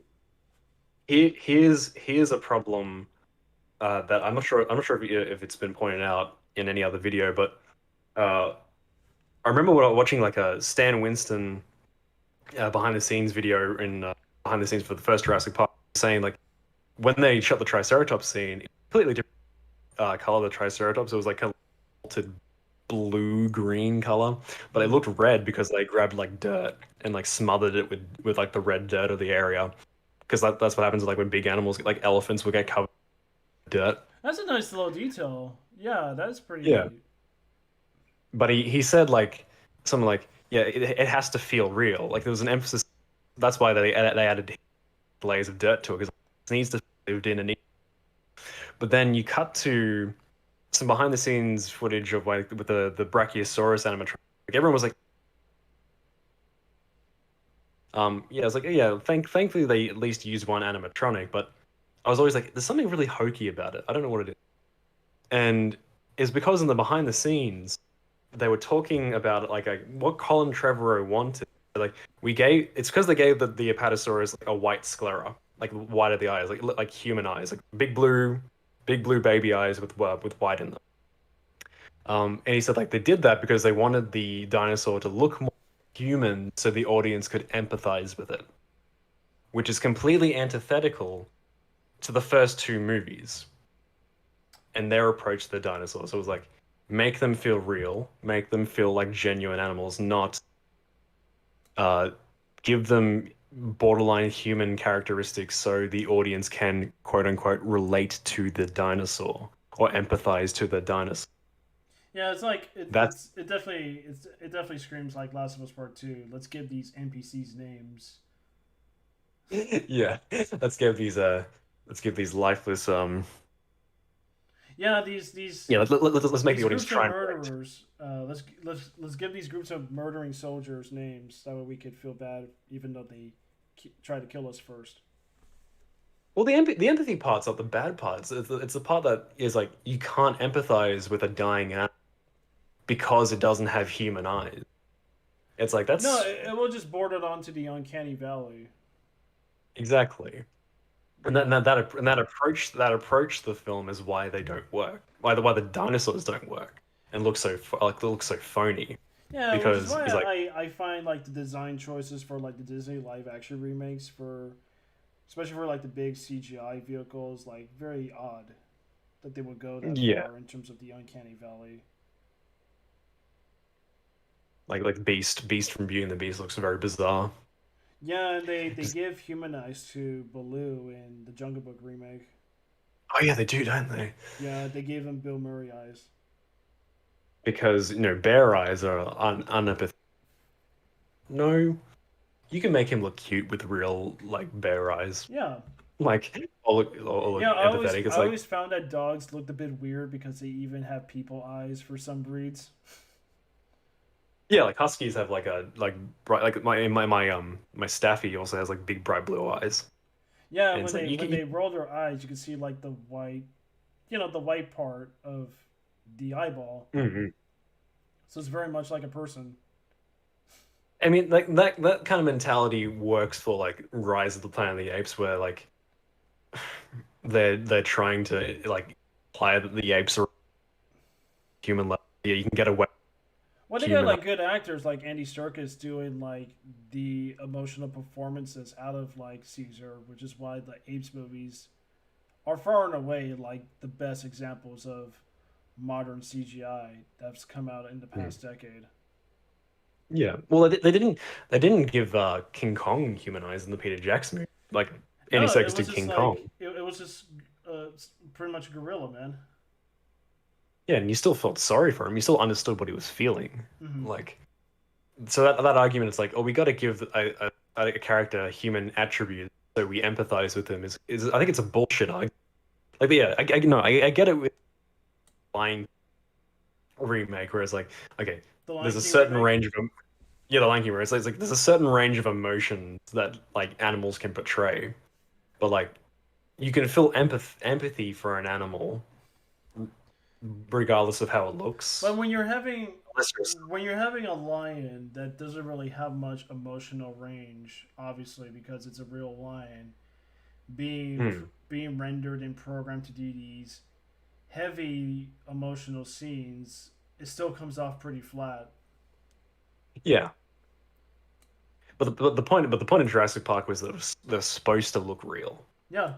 and they're supposed to, and so it's not like we're trying to get a human performance out of the dinosaurs. It's like we're trying to get or like an emotional performance out of the dinosaurs. Mm-hmm. So Exactly. the idea of like let's humanize the dinosaur a little bit. It's like not that they looked like humans, but like giving them wide eyes or making Blue much more like uh Blue's character a lot more human in nature. Seems very Yeah, even serious. though it still has the raptor eyes. I mean, He still has the raptor eyes, but it's those big bird eyes, those yeah, big it does reptile eyes. cry at one moment. It sheds a tear. And the scene with the T-Rex and the raptor like nod at each other.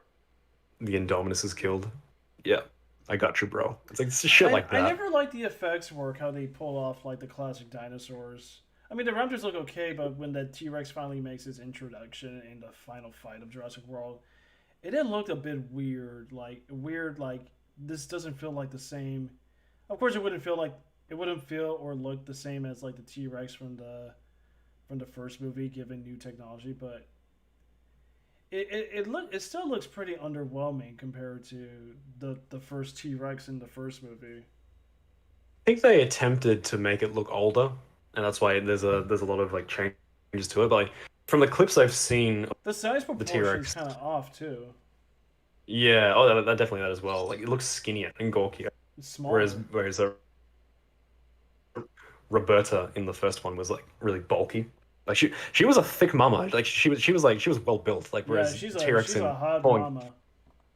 she is she's a dream, a heart for her. And yeah, but like she's like skinny and gawky in World and Fallen Kingdom. But like one good thing I guess about Dominion is that in the promo stuff for Fast and Furious 9, they try to make her look almost exactly the same. Not exactly the same, but like more accurate to the movie version.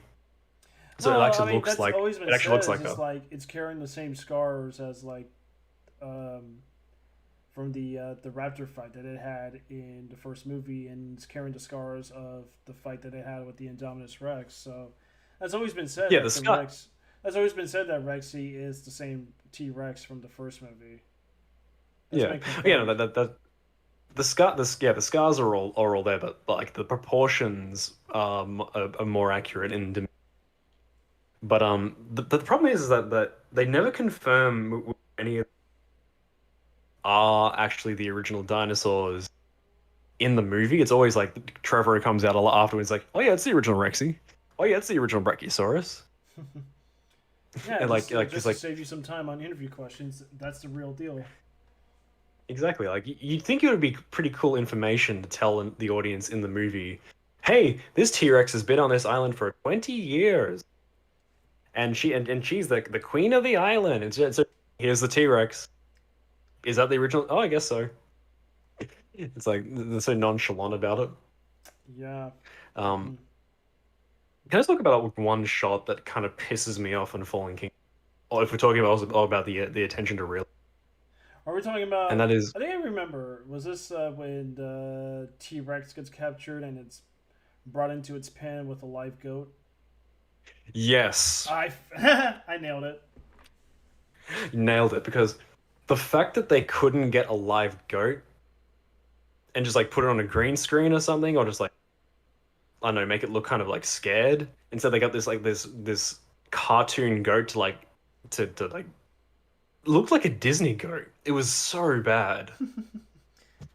It was embarrassing. It's like, what Those does the weird United States callbacks have also like? piss me off in a way where clearly in the first movie, like, okay, the Rex isn't fucking interested in being fed a goat because it's not. It's been said that it's an animal that just wants to hunt, and so when the power is off, the Rex finally is free to hunt around.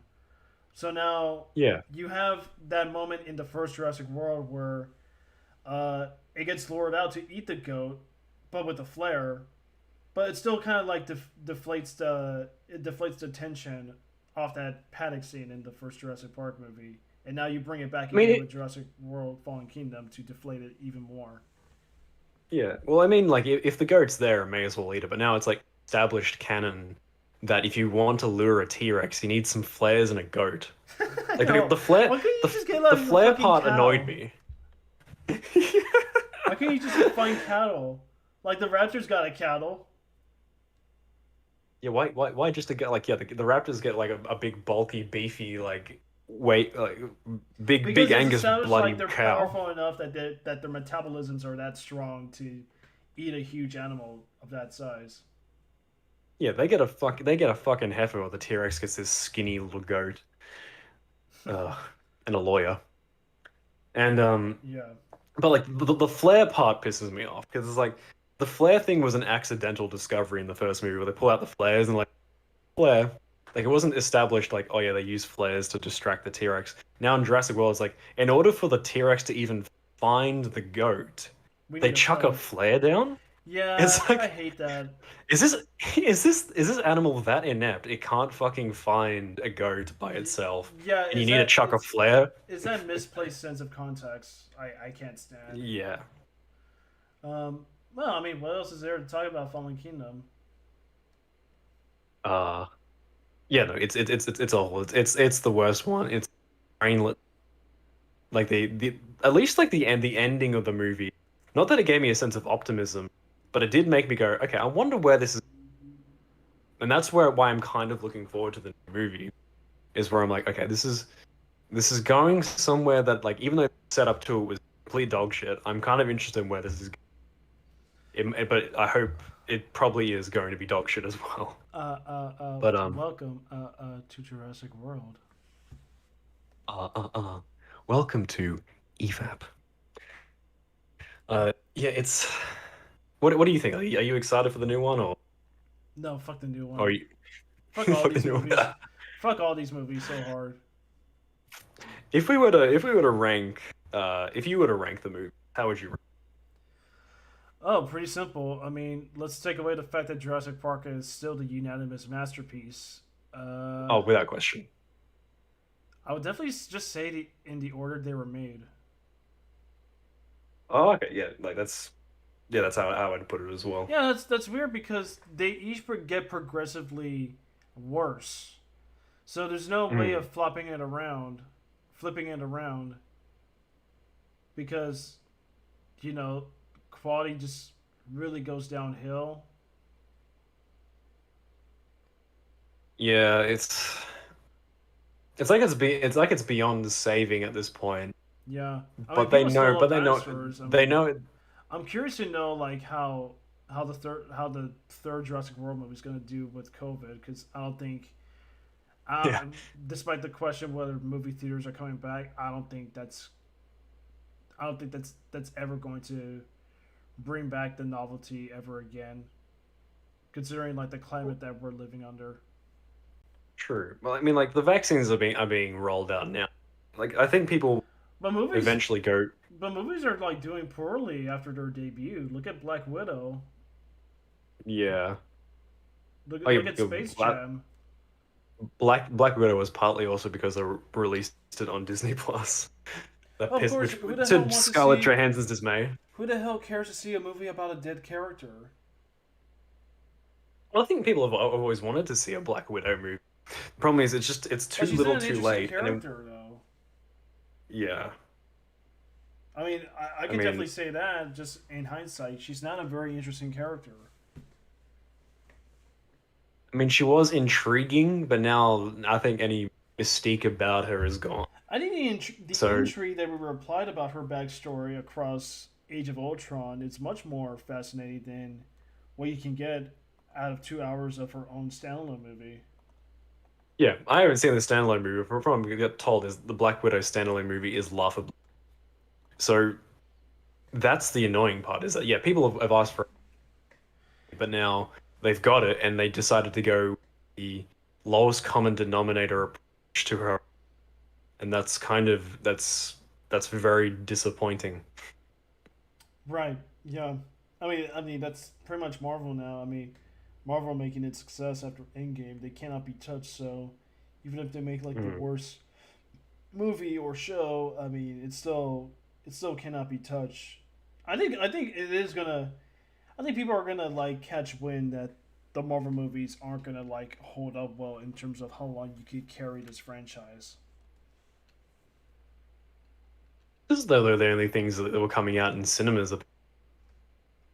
But the So only one that's made the most money in terms of this climate is A Quiet Place Part Two. didn't Kong do well as well? Godzilla versus Kong, or did that kind of fall off after a bit? Let's see here. I'm gonna check out the. I'm gonna check out the earnings of that movie. It somehow performed better than King of the Monsters, though not enough to fully break even. Okay, Yeah, because still King of good the because Monsters was like a shy away from making 400 million. King Kong versus Godzilla broke over 450 million, and they're both made with $200 million budgets. I feel like if it wasn't for the climate now, Godzilla versus I'm sorry, say that again, dude. I think you kind of cut off again. oh, sorry, I I said, if it wasn't for the current global climate, King Kong versus Godzilla would have done much better, I reckon. Yeah, I'm sure it would. Probably, I would say the most it would make was like 500 billion. 500 Um, or 600, yeah, yeah, the roughly that.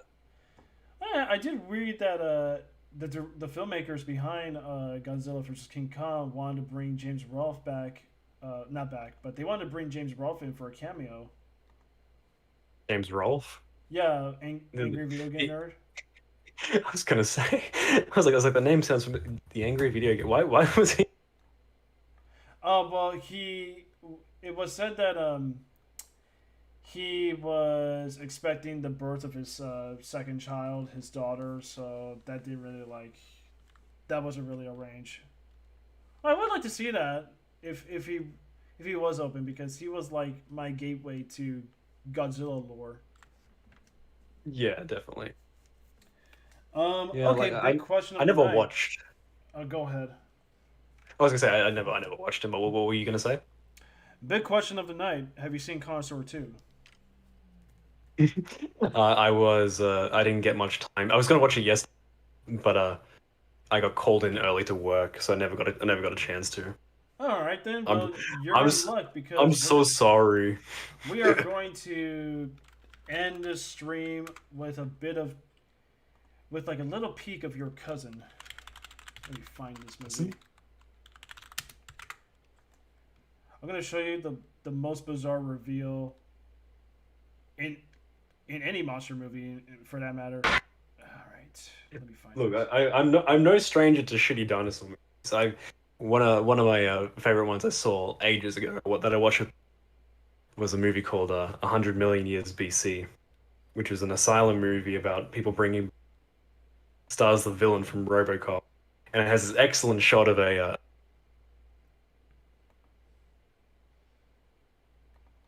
Excellent shot of a what? of a Spinosaurus Oh, okay. getting shot off a building with an Apache.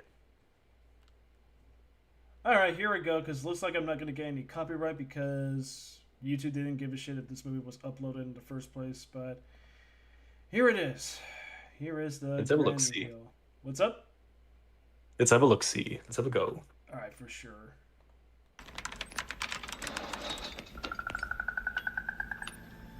Predator Where's the looks- snipes?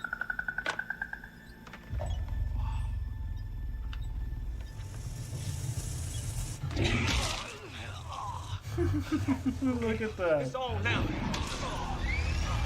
Oh, this. Obviously, rubber claws.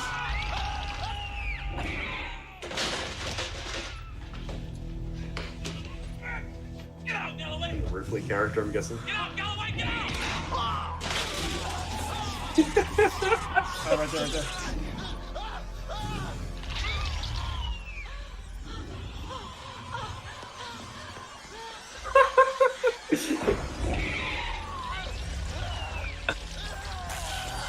Oh, this is wonderful. I'm watching this as soon as the stream ends. Yeah, so apparently raptors could climb up vents, according to this movie. But not only do their giant fish hook talon not do anything but mildly graze your face, but they also have a extreme anesthesia face. Yeah, so Which is it's got like- like this fixed expression, which I kind of find pretty scary, but at the same time, it's a pretty stiff fucking puppet. Like me. Um, Yes, like you.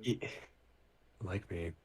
But you know that it looks wonderful. I'd recommend watching 100 if you can find that. If you BC, years BC. yeah, if you USB-C.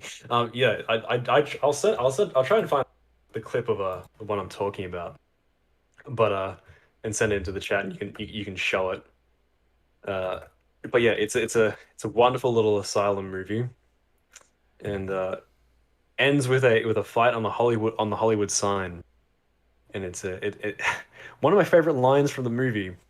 I call it honest Jurassic Park because there's a scene where they're showing off all the dinosaurs, and there are all these carnivorous dinosaurs, and bad guy from RoboCop's like, so why did we breed all? You're probably asking like, why did we breed all carnivores, dangerous animals? Because we wanted to start with the cool stuff. Kids love the cool stuff. And I was like, yeah, that's Hammond in his toy box. Oh, the whole fucking thing's on. Not surprised. Yeah. Asylum wouldn't really care about what's it called, copyright claims, would they? I I mean, you can still find Asylum movies off YouTube, I'm sure. they're shameless rip-offs of movies anyway, so I don't think there's much problem with that. Oh no, it's the wrong one. Was it 100 million years BC? There's a movie. Yeah, there's definitely a movie with the RoboCop guy. You know the one he turns into a bad stop motion puppet when he falls out of the building. That guy, RoboCop actor, 1984 or 87, whatever it was. What do you think of RoboCop? RoboCop is fucking awesome.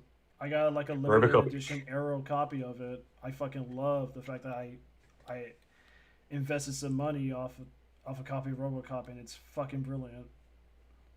Ronnie Cox. Yeah, that's Yeah, Ronnie Cox. Yeah, that's him. Yeah. Oh, who also plays a villain in Total Recall, another Paul Yeah. Verhoeven masterpiece. Exactly. I'm surprised at how many Twin Peaks actors are also in RoboCop. Like Well, the old man. They had like a lot of like character actors of Twin Peaks in several like '80s horror movies. Age of Dinosaurs, not 100 million years BC. Age of Dinosaurs. Yeah, I'm looking that up. 100 million years BC. I'm getting all my shitty dinosaur movies mixed up. Well, Forgive me. Well, good thing I didn't watch many because, I could definitely tell what is connoisseur. Oh, I think I found it. Connoisseur 2 is Where- fucking awesome. Connoisseur 2. Yeah. Well, is it better than? Well, Connoisseur 1, I can argue that it's definitely the most nihilistic fucking movie I've ever watched. And ultimately, it's kind of disturbing. But at the same time, I just watched it recently, and yeah, this is a really bad movie. But Diane Ladd is menacing and creepy as fuck. You have women giving birth to dinosaur eggs. Oh yeah, that movie like predicts COVID. Found it. Right. Sending the link in the time code with the with the time code. Bang. Oh, It predicts COVID. Did you say it predicts COVID? yeah, because the running subplot here is oh, thank you, I got it. Yeah, because the running subplot with the first connoisseur is that it's there's a virus that's let loose from chicken eggs and a rogue dinosaur, and people are getting sick, and the women are giving birth to dinosaur eggs. I think the Wuhan laboratory for corona was a better predictor of COVID than that movie. Yeah, that's in the time code as well. All right, for sure. We're gonna watch some. We're I'm gonna watch some shitty Asylum Dynasty shit. B movies. Yeah, there you are. I miss getting 150. smashed and watching shitty movies. All right, let's find. Have I ever told you about the time? I'll tell you after this, but it was not fun. Actually, it was fun for a little bit. Oh yeah, there's Rodney Cox, man. Ronnie Cox, so All right, here we go. 108. All right, I'm gonna start it now.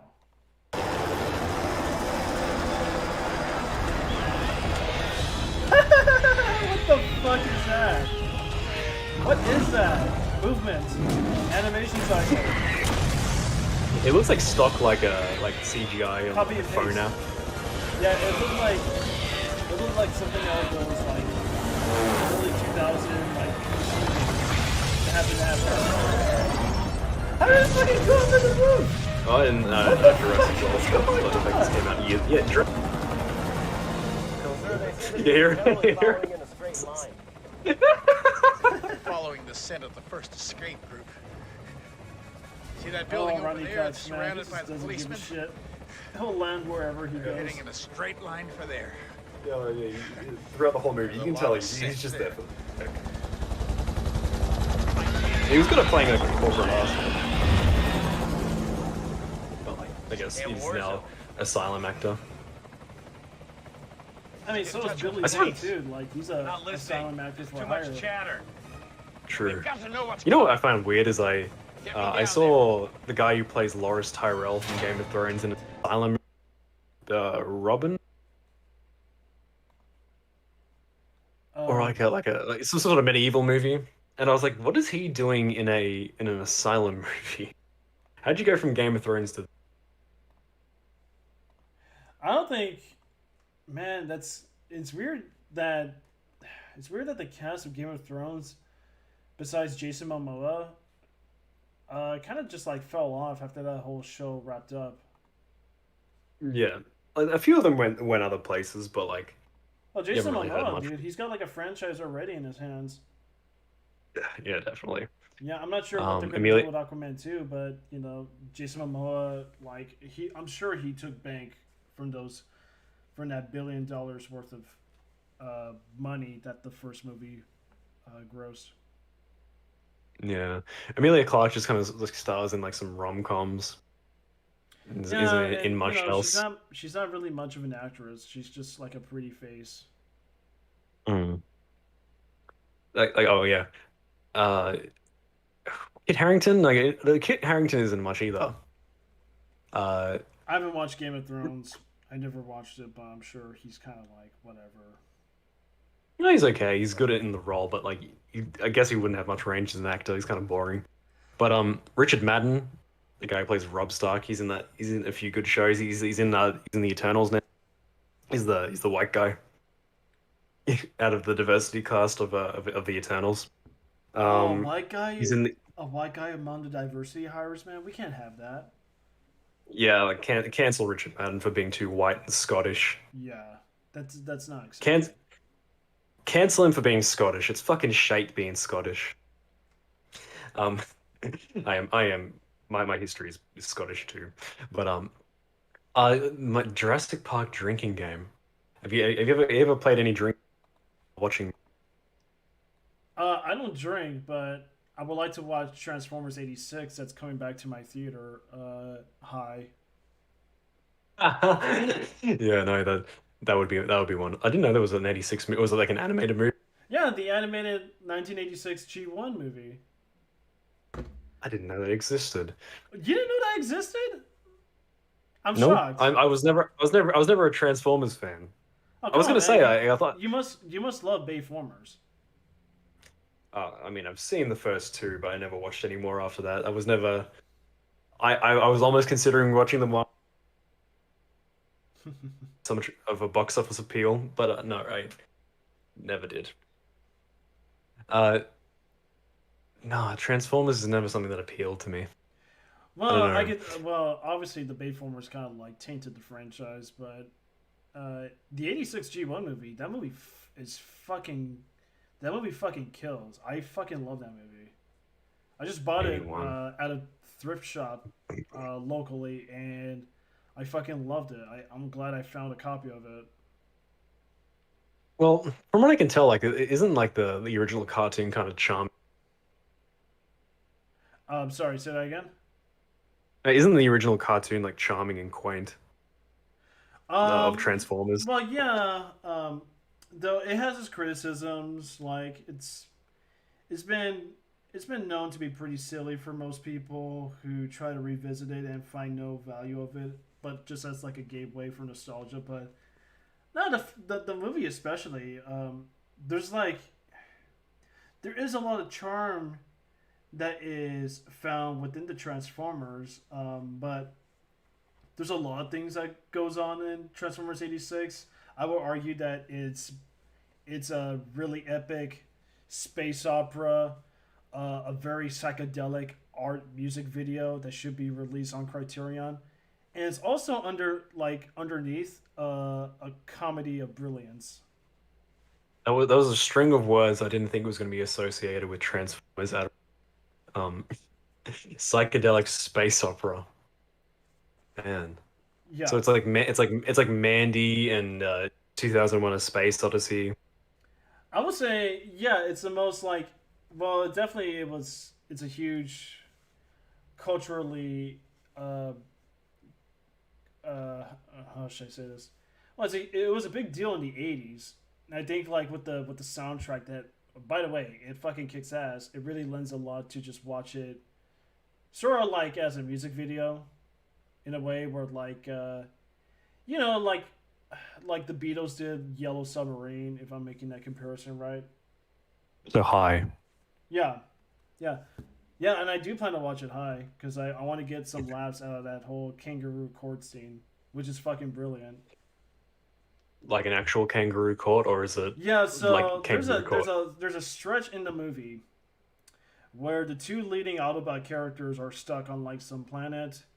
They're taken prisoner, and there's a kangaroo court held where it's before Dark Knight Rises, by the way, where you have like this rotating head like ruler of this planet, uh, giving out verdicts between guilty and innocent.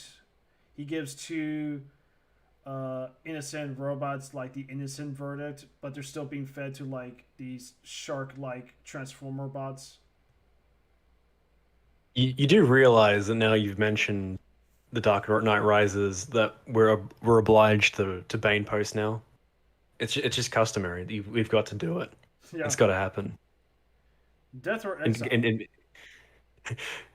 of course, that's Bane posting is the best thing to come out of the Dark Knight Rises. There's at the top of fear.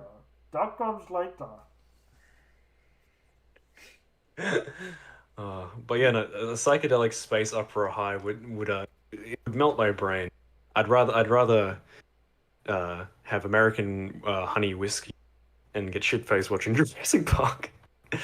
We found this drinking game like list online when we were planning to do it. We were planning to watch. We only got through the first one, and we had like a six pack to share and some American, and it was like sip every time Hammond says spares no expense. Sip every time there's a dinosaur. Finish your drink every time the T Rex roars. Like it was like a whole list of shit. And we ran out of beer really quickly. And so then we went to American Honey. And you can't really sip a shot of whiskey because you'd be done with half of it. And yeah, we got to about an hour in to about the dial-off. Then cue the waterworks, and it was just a mess. So next time, You got to the next Dilophosaurus and the Dilophosaurus scene, and what happened? we got to the Dilophosaurus scene, then cue the vomit, cue the waterworks. Well, It was a considering mess. that it vomits poison, so that would make sense. Exactly. We're just doing a touching tribute to the Dilophosaurus. That's my excuse for it. Not that we're fucking lightweights and we made a stupid decision to switch to whiskey during the middle of the. But no, it's next time we do it, it's going to be much more controlled. In fact, you could say next time would be flawless. But, Well, any last words about Fallen Kingdom? Is it still part of your list of best movies of all time? Like that one episode of You the know- Discheads? it is Yeah, like it without is, a dude. without a question. Yeah, brain dead or not, the movie is fucking genius. It is. It's like I wouldn't if I was stuck in a room, like for the rest of eternity, like white Christmas of Black Mirror, and I'm just watching Jurassic World: Fallen Kingdom over and I'd be pretty stoked. That's my idea of heaven. That's my Valhalla. That's my yeah. That's my that's how I can rest. I could just die right now, actually, knowing that they've made a perfect film for the likes of me, a dinosaur fan, and I can go extinct once again, and with a smile on my face, knowing that this corporate uh, brain dead piece of trash is the epitome of dinosaur. So yeah, that's my final words in that movie, and I don't intend on talking about that movie for another 20 years. Well, at least until the next one comes out. Until the next one Yeah, comes which out. Until the next one comes till the out. next until the next one comes out, and then I'll probably talk about it again for definitely. What Well, will what will we do if Dominion's actually good? Fuck. Like well, I wouldn't be able to live with myself. I can't really say because I don't think that movie's gonna be very good. On the off chance that it is, like, would you be happy that Jurassic Park would get like, I mean, or it would have to be like a Snyder cut because I wasn't very looking forward to the Snyder cut until the second half of that movie brought me back in. So it would have to try so hard yeah, and so simplistic, like right off the bat, to make me be invested in some like simple entertainment without being pretentious, which is how I took away the Snyder cut of Justice League. It's just like it's not pretentious. It's not overreaching of ideas as Man of Steel and Batman v Superman. It just catered to just what I wanted out of those two movies. Just like simple entertainment. Of course, it's dumb. Of course, it's stupid at places, but I'm still kind of like intrigued by it. That I do hope for a future where Zack Snyder could make a good, fun movie. Daddy Snyder. But no, I agree that if it was going to be that kind of movie, that's probably the only way it'd be a deep send off. Which, all honesty, I don't think that's what's gonna happen. Which is Yeah. it makes me have a deep sense of dread. Well, I mean, Am I is there fucking anything you could take away from the first Jurassic Park movie on a rewatch? Any favorite scenes that stand out to you? oh, from the first movie? Yeah, Um, or any like words that you find striking on a recent rewatch that you did before? some dickhead named Doug Walker pointed out the fact that you can see the string on the Dilophosaurus puppet that makes the skull pop open, and I can't unsee it every single time I watch the movie. It almost ruins the scene. They get rid of it in the 3D Blu-ray, but in like the normal conventional like theatrical release, like you can still see it. There's a lot of I like don't even notice the string that he's talking about. you can barely notice it. No, The I fact that don't notice it. the fact that he's pointed it out means I can't unsee it now. It is so blinking you'll miss it, but now it's the first thing I look to. I mean, It's I annoying. when I watch Empire Strikes Back, I do notice like the obvious arm that you could see through that Wampa claw that grabs the Like leaf. the red arm. Yeah, the red arm. Yeah. But there's some weird continuity errors in Jurassic Park Oh yeah, that I've the noticed. paddock becoming a cliff. Yeah, I think That's a that wasn't very confirmed. explained very well. Yeah, that is a confirmed problem. That's a valid criticism of the movie. Supposedly, like the justification for it in even in the movie, there was like a moat next to the T-Rex's paddock, but it just kind of looks like the T-Rex's paddock just disappears, and Yeah, it's like a sheer drop. I always Um, thought like maybe the T Rex push it to a different area, but the T Rex clearly came out the side from where those cars were parked. Same area. it's probably it's probably a misdirection in the way it was filmed. Maybe Yeah, they did plan to have like plan to have like a moat next, or like a sheer drop next to the exhibit, but yeah, it seems to. But because in the book, right? book, the T-Rex picks up the car in his jaws and chucks the car into a tree. In the movie, like, let's have it push it off. Which Mm, I don't know. I don't know if either is. I think it might have been better if the T-Rex picked it up in its jaws. I mean, I it think had so. to be a pretty big fucking mouth. Pretty big mouth. I think it struggled to, but it kind of just like grabbed it and like that. But yeah, just like the weird continuity errors in the park is something that I noticed more upon rewatching, and it becomes apparent halfway during the production of Jurassic Park. Kauai had like a massive storm, Yeah, the island they were filming on, so they kind of had to uh, cut a few corners here and there. I didn't get time to reshoot anything. And you could tell that Spielberg, even though he had a big passion to make this, you can tell I'm going to make this as quick as possible so I can get on and make Schindler's List. yeah, But also, I'm inconvenienced by a tropical storm. It's kind of like because it actually happens in the movie. Like some of the storm footage you see in the movie actually of the hurricane that hit Hawaii. yeah. I'm sure that the storm footage that they got was actually like the hurricane that hit their shoot.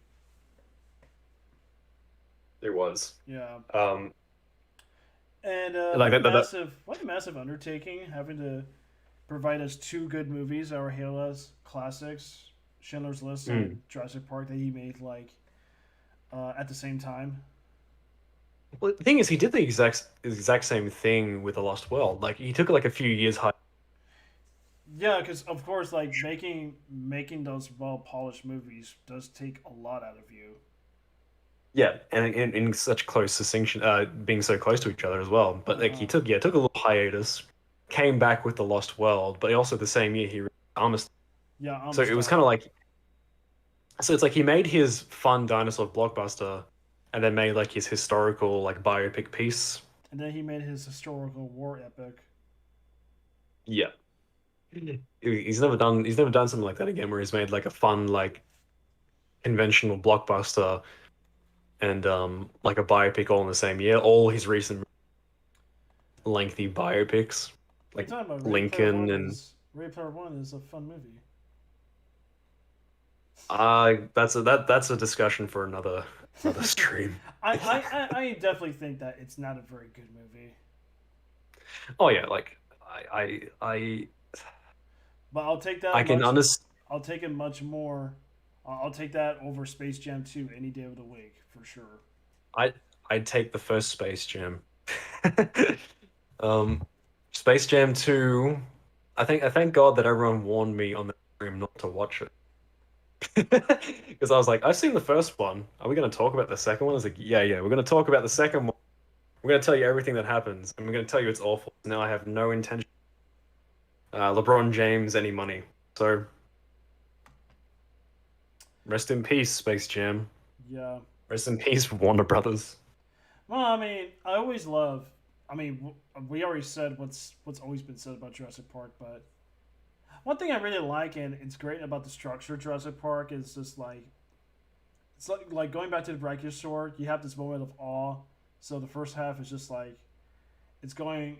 It starts off with pretty much like what you would expect out of Close Encounters or an ET out of Spielberg before it goes into like the harder, edgier moments that you find in Jaws. Yeah. Yeah, because the T Rex pad scene, which is a big set piece that will be reserved for a climax, like that already kicks you off right away. But it's only alluding to a lot more intensity for when the Raptors eventually do show up, and they become like exactly. They become the centerpiece of the climax. It's just like it's it's like an escalating threat. Yeah, it's like a Switch villain. Mm-hmm. Where, which is kind of like a problem with Jurassic World, where like they allude to the Indominus Rex, and it's like, ooh, what is it? What does it look like? You show 20 minutes of the movie, so there's no mystery. There's no mystery about it. There's no twist or reveal. No. The twist is it speaks Raptor, which is a bit of a downgrade. But one thing I also want to mention, I don't think gets enough love. Sound is No, Yeah, well, I think that's been accepted. That I mean, the movie won like several Oscars for its sound, but I do agree. Like the sound design is, it's up there with Star Wars. Yeah, that's just like the sound design in general doesn't get a lot of like attention from people because they forget just how Oh important well, sound I is. disagree on that because any dinosaur movie you come across, they'll always reuse like the T Rex roar for like trailer promotions, but they can't really use the actual sound of the T Rex roar. Yeah. Yeah, and you'll hear Yeah, like like, it's and you'll see like movies about characters being stalked around by like you know creatures, monsters resembling raptors, like the kitchen scene, to sound and behave like the to sound off like the raptors in some cases. yeah. Well, speaking of James Cameron, like we were earlier, am I the only one who noticed? And like you've probably noticed this. Some of the creatures in have very like sound like pitch shifted versions of the dinosaur screams. Well, he uses the T Rex roar for like the Black Panther alien in Avatar. And I'm pretty sure he uses the Velociraptor call, the tortoise having sex noise, like poo, poo, noise Yeah, for like yeah, the for like those horses, horses. which sounds like very lazy horses. Yeah, that's not really like that's not really a good use of sound design choice from Cameron. I found Because like they the went T out. Rex roar a bit. You could at least like make a new sound out of that thing. It's supposed to be like an exotic. It's supposed to be like an Yeah, make it exotic, sound. feral, deadly alien quadruped. Yeah, make it sound more otherworldly as opposed to this sounds like a dinosaur. Yeah, like the flying ones sound okay. Yeah, they do. Hmm. But the sound design in the world movies too, it's okay. But like there isn't any sounds that I kind of like that stick with me. Well, Like I the thing, noticed like following Lost World, they've been using like a lot of pig for like the sound design. Like the T Rex has a yeah, they lot use more pig than like the yeah. classic mixing of sounds that they used for the first movie. They said they not only do they use a lot more pig, and that's like some like the deep guttural like growls that they use. Yeah. They said they went to Costa Rica and found a lot of because they used a baby elephant as the base for uh, the T Rex roar. Oh. But they went to Costa Rica and like they're like for the second movie like we found a lot of sounds that sounded like the baby elephant roar, but they didn't say we don't know what the creatures were. So a lot of the roars coming from the second movie baby like noises. So that scream it made is a baby elephant like because elephants make different roars. Like they make the trumpet noise, guttural like scream. Hmm. They don't do it very often because when they do, it's terrifying. It sounds like it sounds like a T Rex. Yeah. Um, Same with like the so raptors, yeah, like a dolphin screaming that in that fashion. Um, yeah, I could imagine like somebody hunting out a dolphin, and it's just like, yeah, that is the most terrifying sound that will definitely pierce your soul that they use for the exact raptors. exactly. And like, well, not it like they picked dolphins partly because in the books and in the movies they were like the raptors had the same sort of like level of. Why don't we make the like a dolphin noise, like a dolphin squeak? But also, I think the thing that's perfect, the animal they use a lot for Velociraptor was also a goose, like a goose hiss, like when gooses They hiss, and they use like that's. they use a different dolphin sound in Connoisseur 2, which they're trying to obviously rip off the raptors from Jurassic Park, and I tried looking for that sound that they use in that movie. They used a different dolphin. It was like a Yeah, it's different like like dolphin type of noise, or a noise that goes like something like that. oh yeah, one of their clicks. Yeah, dolphins are cool. I've I thought you I've were been doing your looking for Adam. that sound everywhere. I thought you were doing your Adam impression then for a second. Yeah, that's definitely Adam like mocking a raptor dolphin. That's Adam yiffing and doing his typical bestiality bullshit. Hmm. It's okay to screw a dolphin. If the dolphin wants it, If a dolphin wants this, it, this dolphin pussy, I give 6 out of 10. if we hunt for, if we weigh out for dolphins, it'll be okay to have sex with them. Dolphins are intelligent creatures. It makes them kind of like humans. So why don't we? It's okay if we have sex with Oh, fuck off, Adam. You fucking, them. you fucking creep. Adam simultaneously is like he's talented and funny. But at the same time, he just pisses me off. I don't know what it is.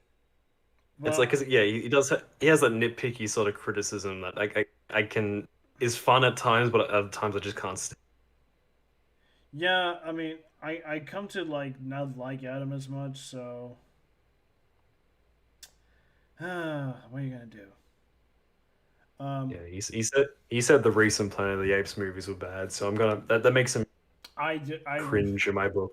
well, I mean, it's been accepted that Dawn is not it's probably the weakest of like the three movies, but I still enjoy War for the Planet of the Apes. Is that consensus? I like Dawn White Rise. Sorry, man, you cut off again. Ah, fucking. Is that the consensus? Because I always thought that. I thought people liked Dawn. Well, yeah, like Dawn came out, it was a big hit, made $700 million. It was critically acclaimed, but then I guess timing kind of like the timing between the second movie and the third movie wore people off about the second movie. That not a lot of people went to go see War for the Planet of the Apes, despite the critical hype. Well, Dawn isn't a very rewatchable movie. Like I'll rewatch. It's not like something I could watch a lot and of. It's like Yeah, I get what you mean. I don't think War for the Planet of the Apes is that rewatchable too. Like I will still enjoy it on rewatch, but like that was when they were trying to take on the dark, gritty, uh, post-apocalypse approach with the Apes movies, and I think yeah. people were kind of like they were kind of put off about them because of that tone. Mm. Like I think War is great. I think it's a little. Yeah, I'll say this: War of the Planet of the Apes. See, here's the thing. I plan to do a Last of Us Part Two breakdown, and I'm gonna break down. I'm gonna use a section in that whole essay comparing it to other movies that get right where the Last of Us Part Two fails. Holy Um, fuck! I just realized that like as soon as you said that, like yeah, the comparison between the two. yeah, like they're obviously similar. Like the revenge story between Caesar and Woody Harrelson. There's a proxy war between the apes and the humans. Um, what else? What else? So Caesar not killing Woody Harrelson makes more sense. Yeah, and it's not Ellie ultimately not killing Abby. it's not ultimately forgiveness. It's ultimately like, yeah, you're definitely at your weakest point, so I'm not gonna kill you while you're already like fucking succumb to this disease. I'm just gonna Yeah, like it's like hand you the you're already gun. dead. Yeah. Yeah, you're dead to me already, so I'm just gonna hand you the gun to solidify it, Mm. Yeah. which is a much better ending to that movie than The Last of Us Part Two, where frankly she just gives up in her second vengeance quest and still loses Yeah. everything. Yeah. Like that's the thing. Is like And they don't even have I a get. conversation. Like Caesar Yeah. and Woody Harrelson's character, they had conversations to develop plot points. Like I think yeah. The way I was told like Last of Us Two ended, it's like yeah she doesn't kill her, but she and at the end of the day she sort of like still ends up losing everything and is it's like so it's two levels of like no satisfaction. It's like it should have been she kills Abby and then ends up with like nothing still. Yeah, Because then because that there's two would still ways. be that's still be in theme of what happens. Like the whole bleak ending would still be like in theme with Last of Us and like and the moral of the story. But There are it two would make ways more you can sense. It'd be get away more with a. cathartic. There are two ways you could get away with an ending for a revenge story. You can either a Mm. have the protagonist kill off the antagonist, feel pretty shaded about it, but you still get the satisfaction, or b have a moment of conversation between the two characters to develop reasons and rationale to set up like a forgiveness plot point. But no, Yeah, it Kill doesn't go Bill. in either direction. It's just like it's like the illusion of again subverting expectations in the most dissatisfying way possible. Or you can do both, like Kill Bill Volume 2, where like she ends up killing the bad guy, but she also ends up in a way sort of coming to grips in a satisfying way. She doesn't end up in it's end of revenge. Doesn't lead down a path of destruction. She ends up it's a happy but sad ending. Yeah. Like you can do both, but like I think Last of Us Part Two failed like either option of those. Oh well, the game provided no choice for a satisfying ending. You have to just go Hmm. on the one path with the one ending that you're required to experience. Yeah, no, not keen on And playing plus, it. she's not a good character either. Abby, she's rather hypocritical, very two faced, um, willing to kill children. Um, Yuck. what else? Uh, not a very good love interest. There's a lot wrong with that character. Um, yeah, apparently, man, I'm really tired. I understand. Well, we probably should we wrap it up I guess pretty so soon or because this is becoming the Last of Us Part Two conversation. I think we can devote another episode about that game. yeah. Well, I'd have to play it first if we do it. No, just watch my stream, man. Oh yeah, true. You can watch my stream, Mahler's stream, or Southpaw stream. Which I like Southpaw's. Here's the thing, I love Or Mahler to PewDiePie's. death, but I like Southpaw's stream a lot more because he's a lot more passionate in how angry he gets. Hmm. That would at least make it entertaining, I suppose. Yeah. Mm-hmm. And he's Definitely. very articulate when he plays the I've entire never game. Like breaks down little moments, especially discontinuity design choices, character design choices.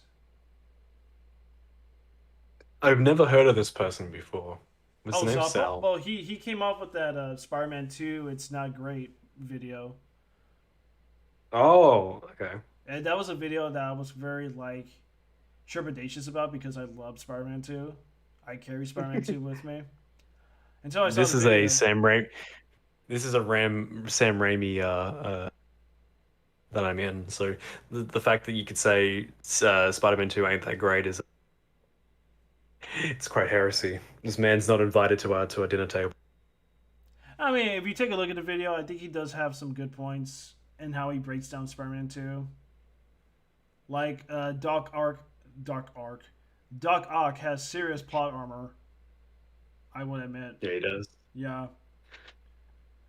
Whereas every other I character mean, but Doc Ock, besides Doctor Octopus, is there's like a establishment of why Spider-Man can't contest with those villains. Whereas with Doc Ock, he just has the arms, but as a person, he wouldn't really last that long against Spider-Man. In fact, no. a punch from Spider-Man would be able to knock him out.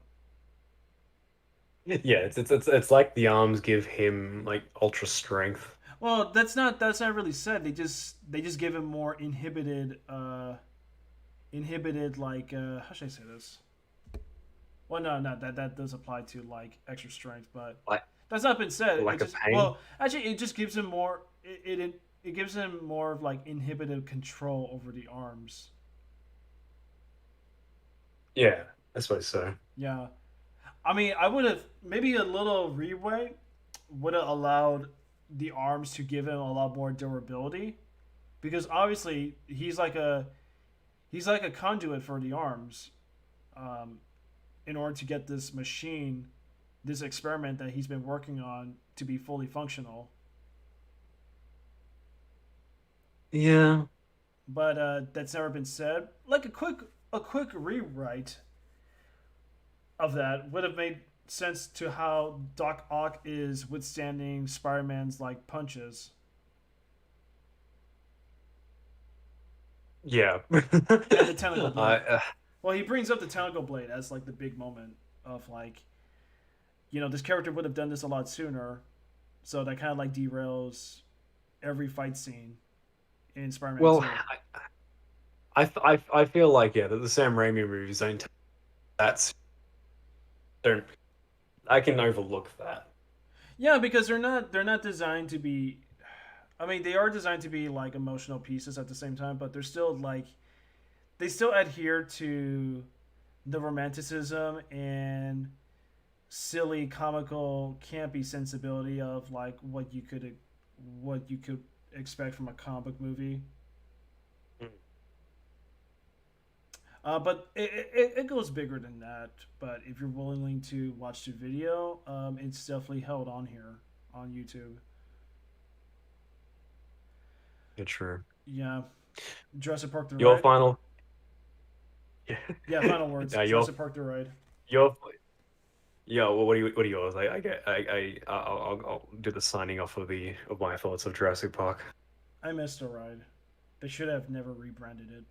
Bro, they fucked it up. Yeah, they did. I was excited. I was excited for refurbish the whole thing, They didn't really do but anything like new. no, It's the same ride. It's just like a reskin. it's a reskin except they got rid of half dinosaur Mm-hmm. shitty screens. Oh, it's awful. It's dreadful. Yeah. There's another Jurassic Park ride coming out in Orlando, which I hope is. I think. Oh, it's the Raptor coaster in Oh, Islands of Adventure. So it's just like a roller coaster. It's not like a river ride, unfortunately. well, that sucks. Well, any final thoughts then on Jurassic Park? Because we kind of went all over the place, but that's pretty much like the appeal that was influenced by Please Rewind. True. No, I will say real quickly. Thank God I went on the ride before they refurbished it. I But went yeah, on I went on the ride multiple times, man.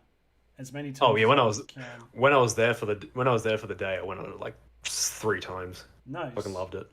Yeah, it's an awesome Um, ride. I wish they never like, I wish they have never reskinned it, ever. Jurassic Park is a wonderful premise that unfortunately got too big for its shoe, which is which is kind of sad because it's so otherworldly. It's so like out of this world, and but like kind of feasible.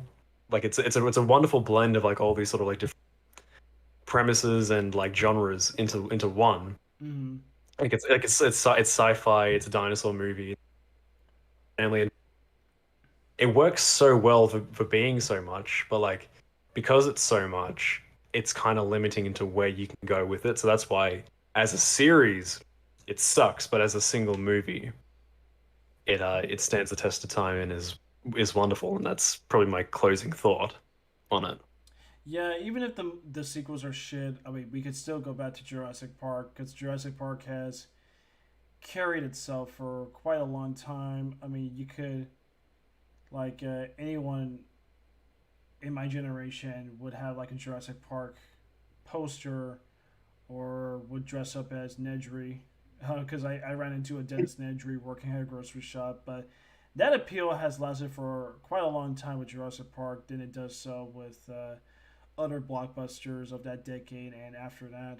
And you know what Jurassic Park just teaches us and what it predicts that has now come true is just like the overreaching nature of commodifying franchises that we have at our grasp that clearly they forget the integrity of franchising and the importances of that, which is why which is why the characters in Jurassic Park are like a stand-in for like the modern critic. Yeah, Um, yeah, and it's bizarre that it's become the very thing that it swore to destroy or at least criticize. yeah, yeah, pretty much, man. Like the sequels, especially Jurassic World, have become essentially Malcolm's monologue in that luncheon scene, which I think it's still sound and true. But you know, Are we saying that Jurassic Park predicted Jurassic Park? yeah, yeah. I think it did. But you know, it's a testament to special effects in a way that really revolutionized an industry. And while it did lead to a phase of an exploitive nature towards modern special effects, especially throughout the '90s, certain movies and several films were able to at least restrain themselves to actually give us the right balance of more, but freshness and more and freshness in the way that Jurassic Park did. Like, we wanted more demonstrations of what CGI can do, and it gave us dinosaurs that really left a huge impression for audiences and kids who look up to dinosaurs in a way where we can discover things. Yeah.